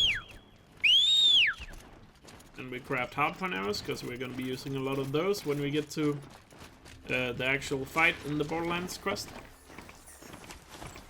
And then we are gonna... And then of course we just have to head to Pitchcliff, because that's where the quest kinda starts. But once again, just another straightforward travel here from A to B. Again, gotta be on the lookout for machines, because machines can appear on this road. Machines in the game kinda appear somewhat, depending on the time of day in the game. So, you usually get the same machines every time if you get here in the game at the same time every time. So, you usually get to see the same machines here, but sometimes, you know, different machines can still spawn, and you just gotta be on your toes, ready to react to it. Let's see here, we can look around the corner, we have some snapmaws here. Snapmaws are fine, sometimes the Ravagers can spawn there. Ravagers are a little more scary because they're a lot quicker. Snapmaws aren't too quick, so they're not scary in terms of being able to knock us off. The main issue with Snapmaws is they are just quite huge, so they can like block the entire road if they wanted to. But the main thing is, if a machine is right on the path of you, if you can go around the back of the machine, because that way he has to turn all the way around before he spots you and can do anything about you. Pitchcliff isn't far. So that's the main thing when avoiding machines, try to go around the back. Get down or get put there! right here, when we get to Pitchcliff, first we are gonna activate a campfire over here, which we're gonna use after the quest is over. So we're gonna hit on the right side here. And then again, pay attention to the navigation bar. You can see the campfire right there. As soon as it turns green, that means it's active and we can use it. Campfires activate once you're within 50 feet of them. And that campfire is important to activate, and it does save time even though it's a bit out of the way. But that's because if you were to fast travel to the campfire outside Pitchcliff here after the quest, the Death from the Skies side quest would appear, and that takes a little while to get through before you could move on. Right here I'm gonna restart from save, because that's gonna place my mount in a very nice spot where I can use them right away as soon as we are done being in Pitchcliff here, where we meet up with Aaron. This must be So you can see my mount is placed right there, and he even turns to the right, being ready to go straight in the direction we need. There's a man who knows how to enjoy Right here we're gonna climb up this cliff. Then there's Marad's agent here. We just examine him. Then we have to get out of the town. Just gonna parkour our way out here. And conveniently, the mount is right here.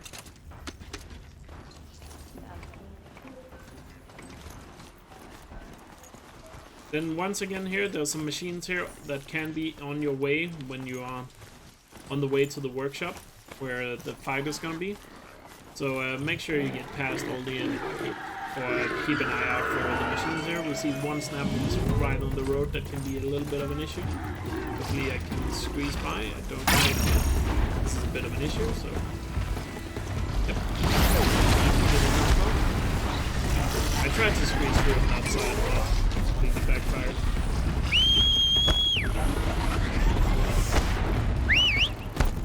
Let's see if we can still get him out. Yeah, I played the risk there. And it didn't pay off. You could have played it safer and just walked to the right. That way I could have gotten around them before they really started attacking me. Anyway, up here is another fight, just like at the camps, or you might remember from the second camp. We preferably want to do this entire fight without being spotted, because that way the enemies will be in consistent positions. We'll try and do that, but it's a little harder than it is, because there's a lot of precise shots and headshots that needs to be hit here. First, we can body shot the first two in the towers, then headshot on the girl up there. Then we're gonna hop the wall right here and take out the girl back. Then headshot this guy before he notifies, and he did notify, and he was a bit out of his normal position. That might have been because I was knocked off, so now we're already alerted and the entire strat has fallen apart. But when the strat falls apart, you want to load in triple shots and just, you know, fire away at these guys. Triple shots is because these enemies all have a ton of health, so if you can, you know, get them low while they're moving here. Where's the last girl? And then, right there. Finish them off, so even the backup strat can be quite quick if you just nail those triple shots. The final thing we're gonna do here is there's a big enemy that spawns behind this door. He has a lot of health, so we're gonna use the ice cannon on him with a headshot. Ursa must be in there. We have to get through. We can then go down into the basement and say our goodbyes to Ursa, and that finishes the quest. Just notes about crafting. And a letter tucked between the pages. Talk to Aaron, and again we're opening the menu twice here, and then we fast travel to the campfire we activated earlier.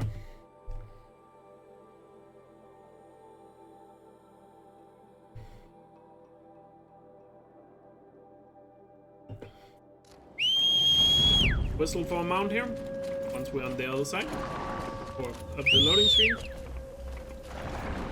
When the mount is catching up from me from behind, I'm running away from it instead of rolling.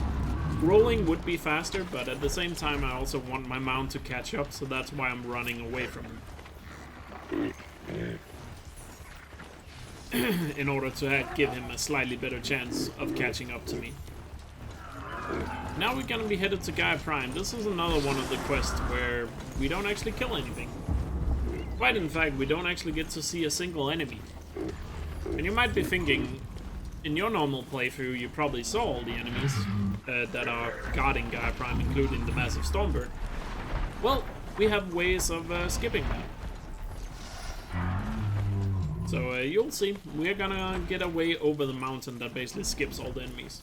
Not because we are, you know, afraid of them. We could just walk straight down the middle on all the enemies.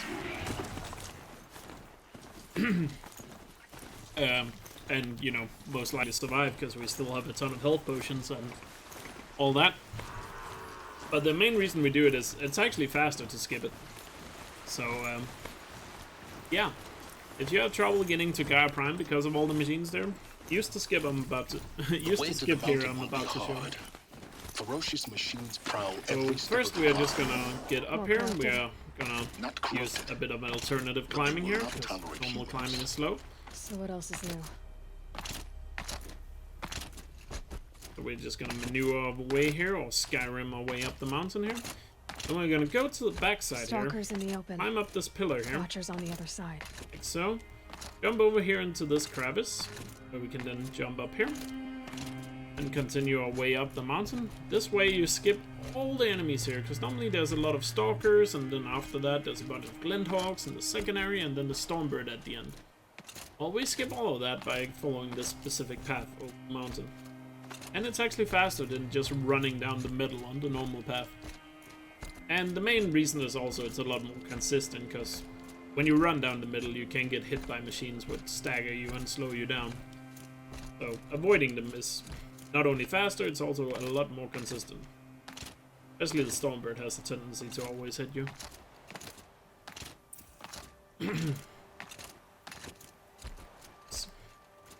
And you can see that you are leaving the play area text is on the screen.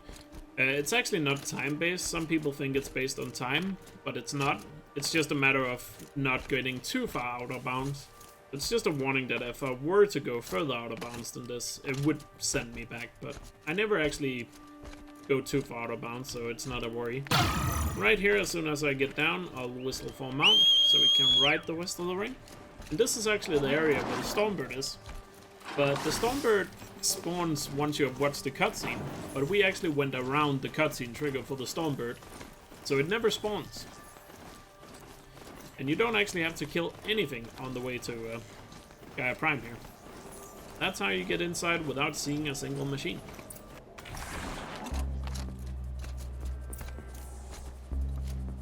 You made a climbing path for me, but once we're inside Gaia Prime, you might remember the rest of it is just, you know, exposition as to what happened to the alphas or Elizabeth Sobek as well. Which is played through in 2 holograms. We only gotta watch one of them, because doing the first hologram, we are gonna do a little trick in order to save some time. You'll see here once we get inside.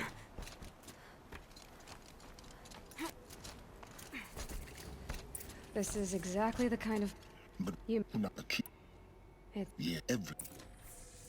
Genetic identity confirmed. Entry authorized. Greetings, Dr. Sobek. So now, all we have to do is get to the first hologram in order to start it like you normally would. But while the first hologram is playing, we are gonna go to the second hologram. Utilize the downtime. So remember when I said earlier at Gravehorde that when a hologram is playing, you don't have to be in the room where it's playing? Yeah, we're gonna abuse that fact to save a lot of time in here.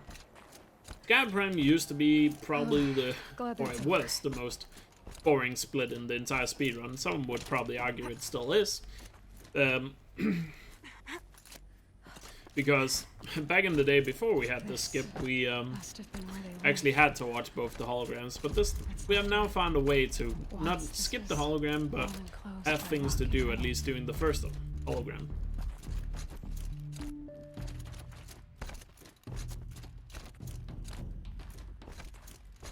So we skip the cutscenes here inside Sobek's office. And once we get up here, we can go in here and start the first hologram. Engine is tiny and limited. And once the first hologram is playing, we're now gonna make our way to the second hologram. Because we have a skip to get to the second hologram without watching the first one. Or without having finished the first. We could also get there without watching the hologram, but The game doesn't progress if you try to do that. In case you're wondering, why don't you just go to the second hologram without watching the first one? The game doesn't allow that, sadly. So right here we're just making our way back. We are trying to go as fast as possible on the way back, but we don't necessarily have to, because all we have to do is get to the second hologram before the first one ends. If we get there too soon, we just have to wait longer. But the skip to get to the second hologram is not easy, so you can easily mess it up. And the faster you get to it, the more tries or time you have to get it right before the first one is over. So you might see me in some of my speedruns that I messed up the skip a lot, but still not lost any time. That is because it doesn't matter. You just have to get to the second hologram before the first one ends. There are many ways of doing this skip. I'm probably doing it the hardest way, but this is just the first skip we found to get to the second hologram. And I've always just been using this one, and I've done it so many times that I don't think it's that hard. But there are easier ways of doing that skip. With this skip, you can see we jump over here and we grab these climbing spots, which are normally out of reach. Because you're supposed to climb down here after the second hologram, but we're gonna use it to get to it. But yeah, there are easier ways of doing that skip, but I use the hardest one just because that's the one I've always been using. And it doesn't matter which one you use, because it's the same time anyway. When I opened Now we're the gonna hatch, start the second hologram. the air rushed in from this side. Because there was But we're not gonna watch it. You could stay in this room and just wait for the first hologram to end. Doesn't really matter. I personally just like going outside the room, because then I can listen for the first hologram when it ends. Because now we have to wait for the first hologram to end. If we waited, if we were a bit too slow, we wouldn't have to wait as long here. And the faster you are, the longer you have to wait. So this is why it doesn't save any time.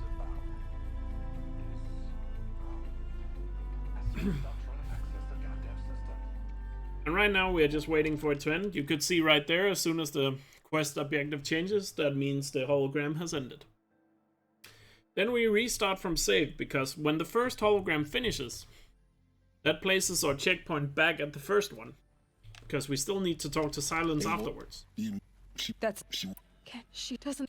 But now, because the second hologram is active, when I then restart from save after Silence, the game places our checkpoint back at the second one.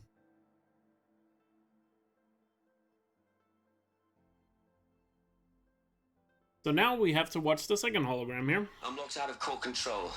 This one, sadly, we can't skip, but we can use the downtime to craft our ammo, so we don't have to worry about that later. Oh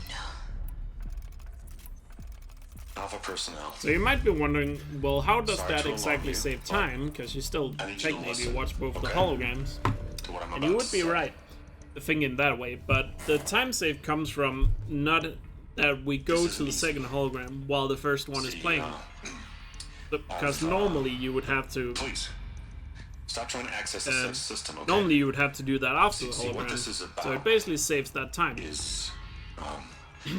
I said stop trying to access the goddamn And system. in case you're wondering how much time that saves, what it's I'm trying about to say 45 seconds. 45 to 50 seconds it can't takes to stop get from thinking about the ones the who first come after hologram, us. or Those going innocents. between the two. Those blameless men.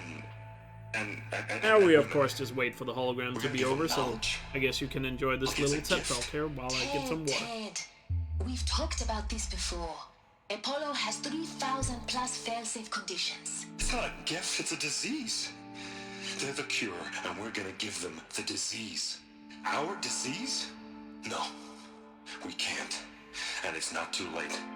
If we're willing to sacrifice. It doesn't need to be like this. It already is, Samina. I did it 3 minutes ago. I've purged Apollo. It's gone. All of it. Every copy. Sacrifice? It's not a sacrifice, it's cultural obliteration, you crazy bastard! Millennia of culture. I'm sorry. Really, I am. But sometimes... And of course here, once the first hologram... Oh, sorry. I keep saying this. I've probably said the first hologram like a million times. But once all the alphas die here, and the TED talk is over, we wait right here for silence to spawn, then we talk to him, grab the master override, and then we're gonna head out of here.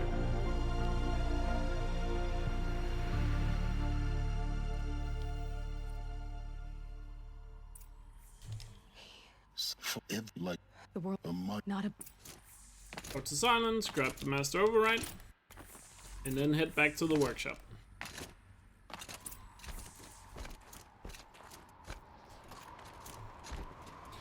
Where we finish the quest. Once again here, there's another example of where gravity is faster than climbing down. Try not to fall to your death. We just The master override utilize some of doesn't the override gravity. surroundings here to get down a little faster.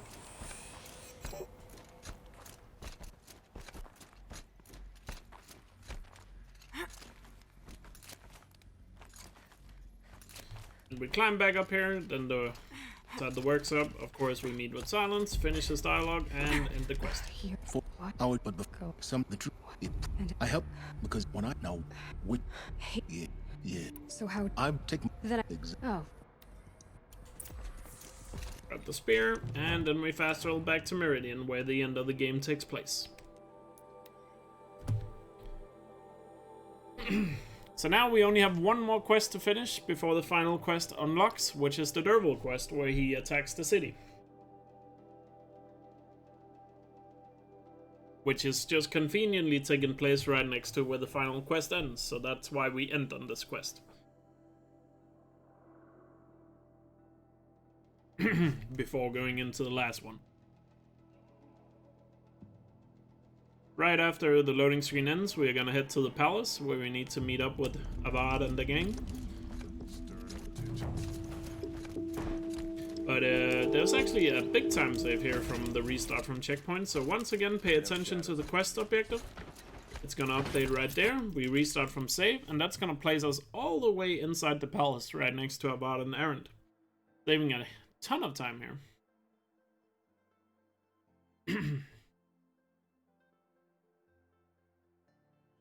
You can see we are right here next to them. Claim to let everyone know. Press triangle. I'm glad She would tell him. I'll let only if I'll meet Go for Aaron the take dialogue. ours. Hey look, when we but you were is it Start the fine? quest. We will. And before we fast travel here, oh, I messed up. I done goofed. There we go. I want to place my fire bow at the bottom. I re-equip or I equip my fire bow there, because we're gonna be using that for some glinthawks we have to fight during the derval fight. But now we are fast travel inside Meridian here, because now we are gonna be meeting up with Aaron at a warehouse where there's some explosives. Right here we are gonna be hopefully getting a blaze skip. Now blaze skip is basically 2 frame perfect inputs back to back you can do in order to save a good amount of dialogue. So what you're gonna do is jump upstairs here. We're gonna stand right here with the door. You can see the triangle prompt is not active, but it will be for like a frame or two. Right there, I hit the first part. Are we gonna get the second part? We are, so that is a blaze skip. That's a successful blaze skip right there. Able-bodied adventurers. So, in case you don't know that's a skip, it actually skips some dialogue where Aaron and Aloy talks about all the blaze upstairs. But when you nail those frame-perfect inputs on the triangle prompts, it skips that entire dialogue and just plays the cutscene right away. But those inputs are only active for like, you know, a few frames, like 1 or 2 frames, making it really hard to go for it. And we're gonna follow derval here into the palace. Right here we're gonna use a little bit of climbing here in order to get down a little faster. Jump into the lock. Like I said, that basically just skips some climbing. Then there's gonna be 2 guards here in the sewers, but you don't actually have to kill them, so we're just gonna ignore them. And then we're gonna come up here where the derval fight is, where first we kill derval and his 2 goons. And we don't kill him, but defeat him. And his 2 goons, and after that there's gonna be like glinthawks we have to take out. So, stop the sonic device there. Then use a triple shot to kill derval. He's weak like that. Then the goons here, sadly he's going down the stairs, that's not so great. The other one is on the other staircase. As soon as he's killed, then the glinthawk fight starts. There's gonna be 2 hit Glinthawks first that you need to take out, and then after that, 4 more Glinthawks are gonna fly in from the city. I'm gonna set these 2 on fire and walk backwards at the same time. That gives them enough space to fall down right in front of me, as you can see. Load in a fire shot just for safety, and then switch to the ice cannon. Because the ice cannon here can one-shot these Glinthawks when they come flying in. If I can hit them at a spot where they don't have any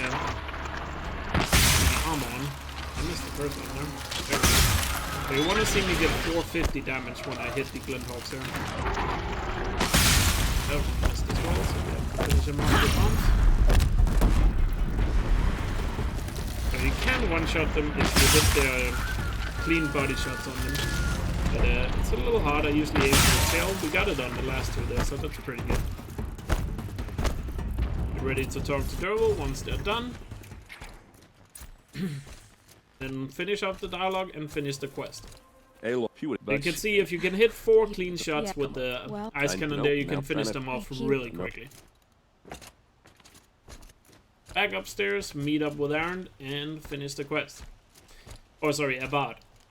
And when you finish this quest as the last one before the final quest, this dialogue not only ends the derval quest, it also immediately starts the quest, the final quest. Yes. And how? Now.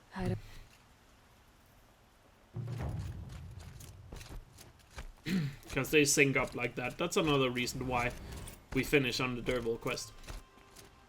Quietly does it. Right here, we're just gonna craft some ammo while Marad is talking anyway. And make sure weapons are loaded. So we can talk to Marad. And we fast travel back into Meridian because it's faster than walking there. Where we then head to Olin's apartment and go to sleep, and that's gonna start the last quest. And the last quest is also the longest quest in the game. And it's kind of split up into 3 sections. Where first we fight Helis, then we defend the Ridge, and then we take on Hades himself in the final showdown. Olin's apartment feels empty. Should I sleep? Did I leave anything unfinished? We go to bed here, start the final quest. You don't have to go to any of the sites to talk to all your friends there, because that is completely optional. Right here we have a long unskippable cutscene. I assume it's unskippable because there's probably a lot of loading going on in the background. This cutscene is sadly not skippable, so we have to sit through it. But giving you a nice time to get a little break and just, you know, mentally prepare for the final quest. Campfire, which is kind of nice if you're on really good pace. And you have like 2 minutes to just calm yourself before going into it. And what is it? Because you can get quite nervous when you're on that really good pace towards the end of the run. How it begins anyway. You can easily throw away the run on these last 3 splits.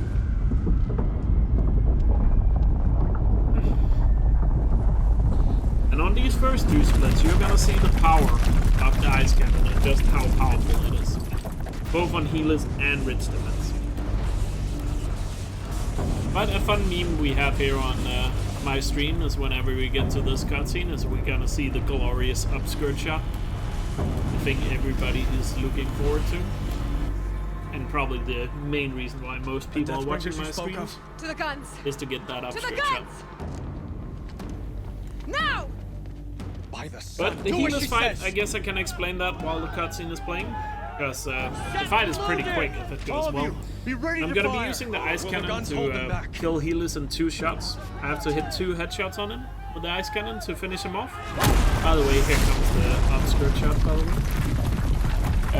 So I'm gonna run up the stairs and try to position myself so I'm not too close to any of the other Eclipse soldiers. Because they can do melee attacks on me, which is gonna prevent me from firing. And I also have to pay full attention to my health here, because all the other Eclipse soldiers can do a ton of damage. We need those guns. He will cut you down. Can do a ton of damage to me Not if this I'm time. killed. Pay attention to my health and make sure I'm not standing too close to any of these other soldiers. Right here, immediately head up the staircase, Should have fought me and then try to hit these 2 headshots on him. That somehow missed.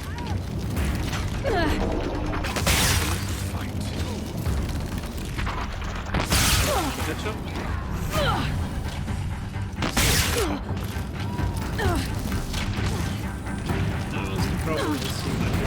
Nope. Yeah, not the cleanest fight. Right here I'm gonna do a little skip. Normally you have to open that door and that takes forever. But you can actually jump around and grab the zipline from the other side like that. And then we're straight into Ridge Defense. So Ridge Defense here is where you really get to see the power of the ice cannon. Because now we're just gonna use it to completely annihilate all the different things.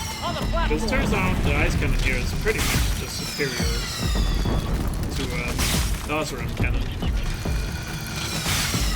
We are just gonna completely melt the Deathbringer, and then we're gonna take out the Scrabber up there. Then another Ravager is gonna spawn over here. Once the Ravager is dead, another Deathbringer is gonna spawn behind us. So, craft ammo while we wait. South! They're coming from the south! Start shooting at the Deathbringer. Again, 4 shoulder cannon shots takes it out. Then a bunch of enemies spawns right here. This time I'm gonna use the Osram cannon because it's quite effective against bullbacks to get a big fire explosion, which is gonna hopefully set all these. I'm getting exploded. There we go. Set all these. What's it called? Scrabbers on fire. That he doesn't get too close. The other one is pretty far away, so he's not gonna finish it. If I had been a little better at hitting the shots here, I could have gotten the explosions to completely blow up everything there, and I only would have had to shoot the bullbacks to take everything out. Right here I'm using Ice Cannon again, because if I can nail one of the shots here when the bullbacks that gets him to freeze, I missed the first one there, I can then body shot him to finish him off. And here with the long leg, if I can hit the belly with that, I can do enough health so I can just body shot him. No signs! 2 shots. A wall in the attack! Make sure I really get more ammo here. I'm gonna load in a triple fire shot in both of my Striker bows, because remember I have 2 Striker bows equipped right now. I'm gonna be using all that fire to set to set the Stormbird on fire at the end of this fight. Right here I'm just gonna aim, because this is where the next Deathbringer is gonna spawn. He might spawn a bit further to the right, but sometimes he does that, but this time he spawns right in my line of fire, allowing me to shoot right away. The freeze starts off before he even starts firing anything. And you actually kill the Deathbringers so fast that they don't even start shooting at you. Why is the Ravagers?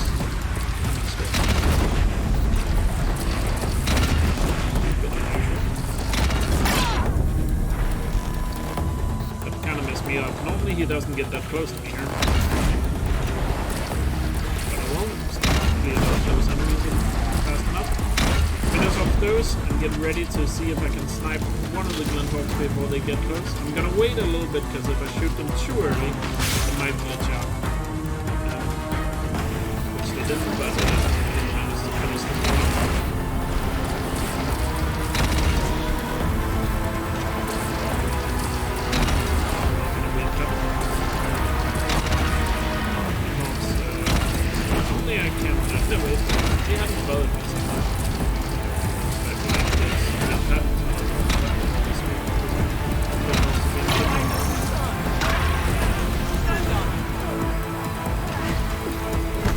Anyway, now the last Deathbringer spawn, and now this stuff. All the enemies are already close.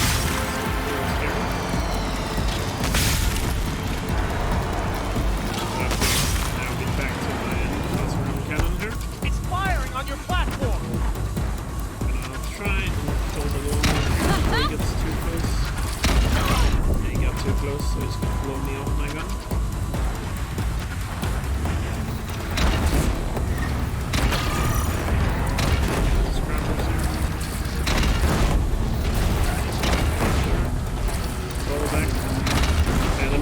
Got completely out of sync there because the Glinthawks messed up. Anyway, now the Stormbird flies in. Let's pop some shots on him before he gets close. And now, switch to the fire arrows. Set him on fire with both the triple shots reloaded. Then I drop him to the ground so I can shoot at him while I'm in fire again. Get a lot of damage with the fire.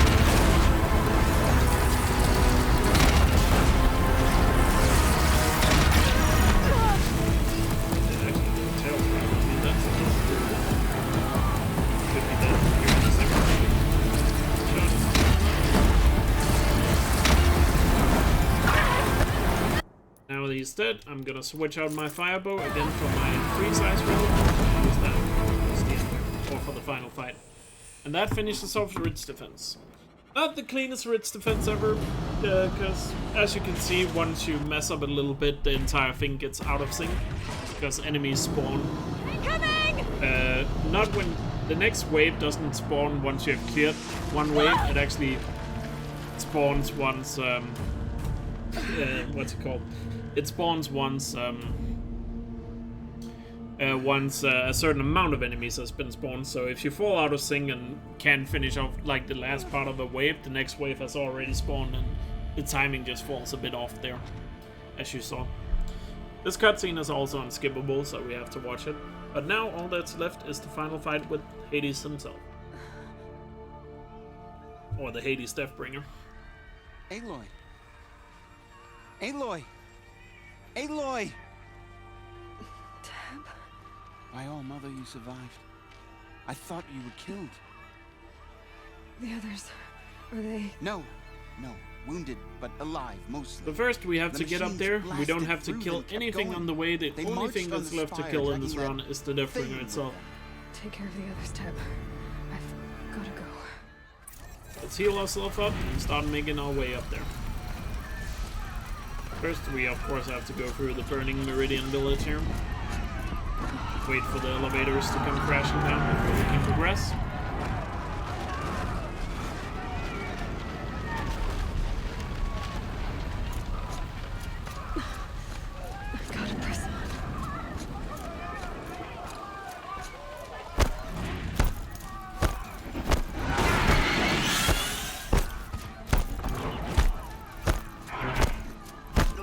Then we have to cross the lake right here, and then on the other side we need a mount to be ready for us.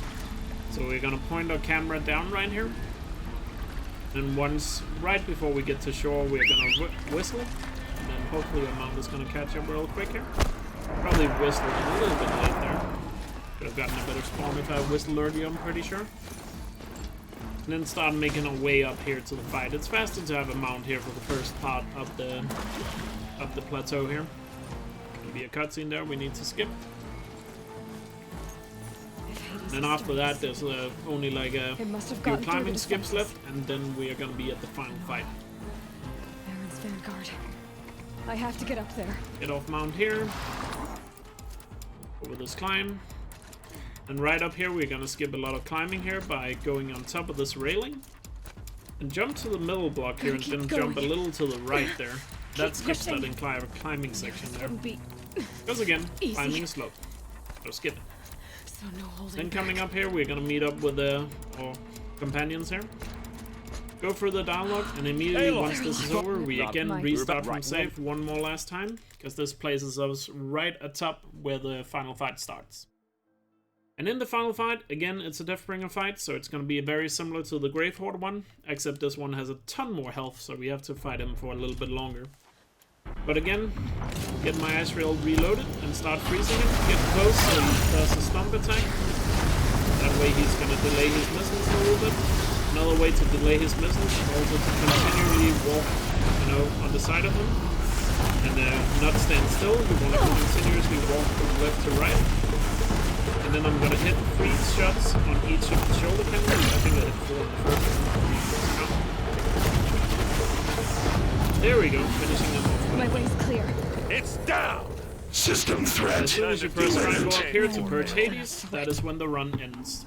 And that is a 150.01. So yeah, in that fight it's just very important, just to finish off explaining the fight, that you freeze him. Again, you can bait out the stomp to make sure he doesn't, use his missiles too early. That can stagger you. And also, when you're done firing arrows at him, make sure it's troubleshot and just keep firing at the shoulder cannons while you're moving from left to right. Because that's also gonna make it less likely that he uses his missiles. But yeah, that's the end of the run. I really hope you enjoyed this commentated run. As always, the run is only so long, so I can't go into full details because there's so many things going on in the run that I can't cover in this. But hopefully you got a good understanding from watching this as to how the entire run is and how everything how everything is. Of course, should you still have some questions about the run, feel free to leave them in the comments below, and I'll try my best to answer as many as possible. But other than that, I hope you enjoyed watching this one, and yeah, I'm looking forward to you seeing more Horizon speedruns, now that you have a better understanding of it, or maybe you want to learn to run the game yourself.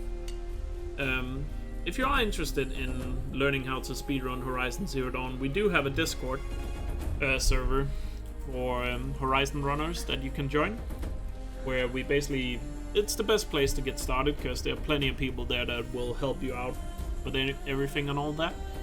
So I'll leave a link to that in the description in case you're interested in doing these runs yourself.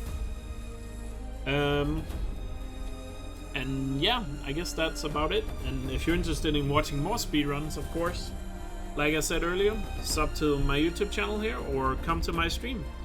There's also a link to my stream in the description below. I stream at twitch.tv/Elkjaer TV. And yeah, I do a lot of speedruns of this game. So if you're interested in watching a lot more of it, consider checking out the stream. Other than that, I hope you had a good day. I'm gonna let the cutscenes play out here. And yeah, take care, and I'll see you guys next time.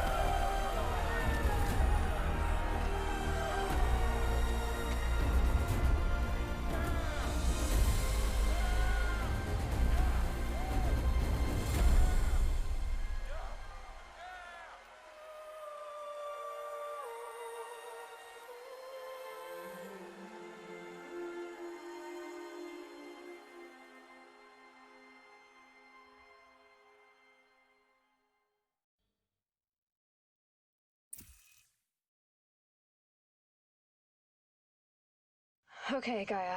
Sorry about that. Where was I? You were telling a story. Right. Yeah, so, like I was saying, it was a children's electronics kit, but I hacked the wiring to an auto battery and solar PV. So the grass caught fire. And, so did a tall pine that had stood there, I don't know, maybe 100 years. Query. You were how old? 6. My mother was home, thank God, so she called the fire department, and after, she took me out to the lawn and showed me the dead baby birds, because there were nests in the pine tree. Query. What did you feel? I'm not sure. I remember yelling that I didn't care, and that's when my mother took my face in her hands and spoke. Query. What did she say? She said I had to care. She said, Elizabeth, being smart will count for nothing if you don't make the world better. You have to use your smarts to count for something. To serve life, not death. You often tell stories of your mother, but you are childless. I never had time. Guess it was for the best. If you had had a child, Elizabeth, what would you have wished for him or her? I guess I would have wanted her to be curious. And willful, unstoppable, even. But with enough compassion to heal the world. Just a little bit.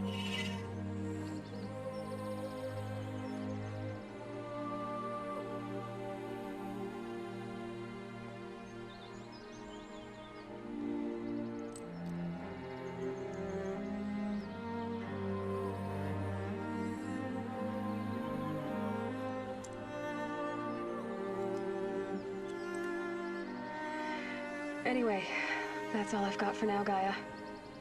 Time to tuck in. I wish you a pleasant sleep, Elizabeth. Thank you.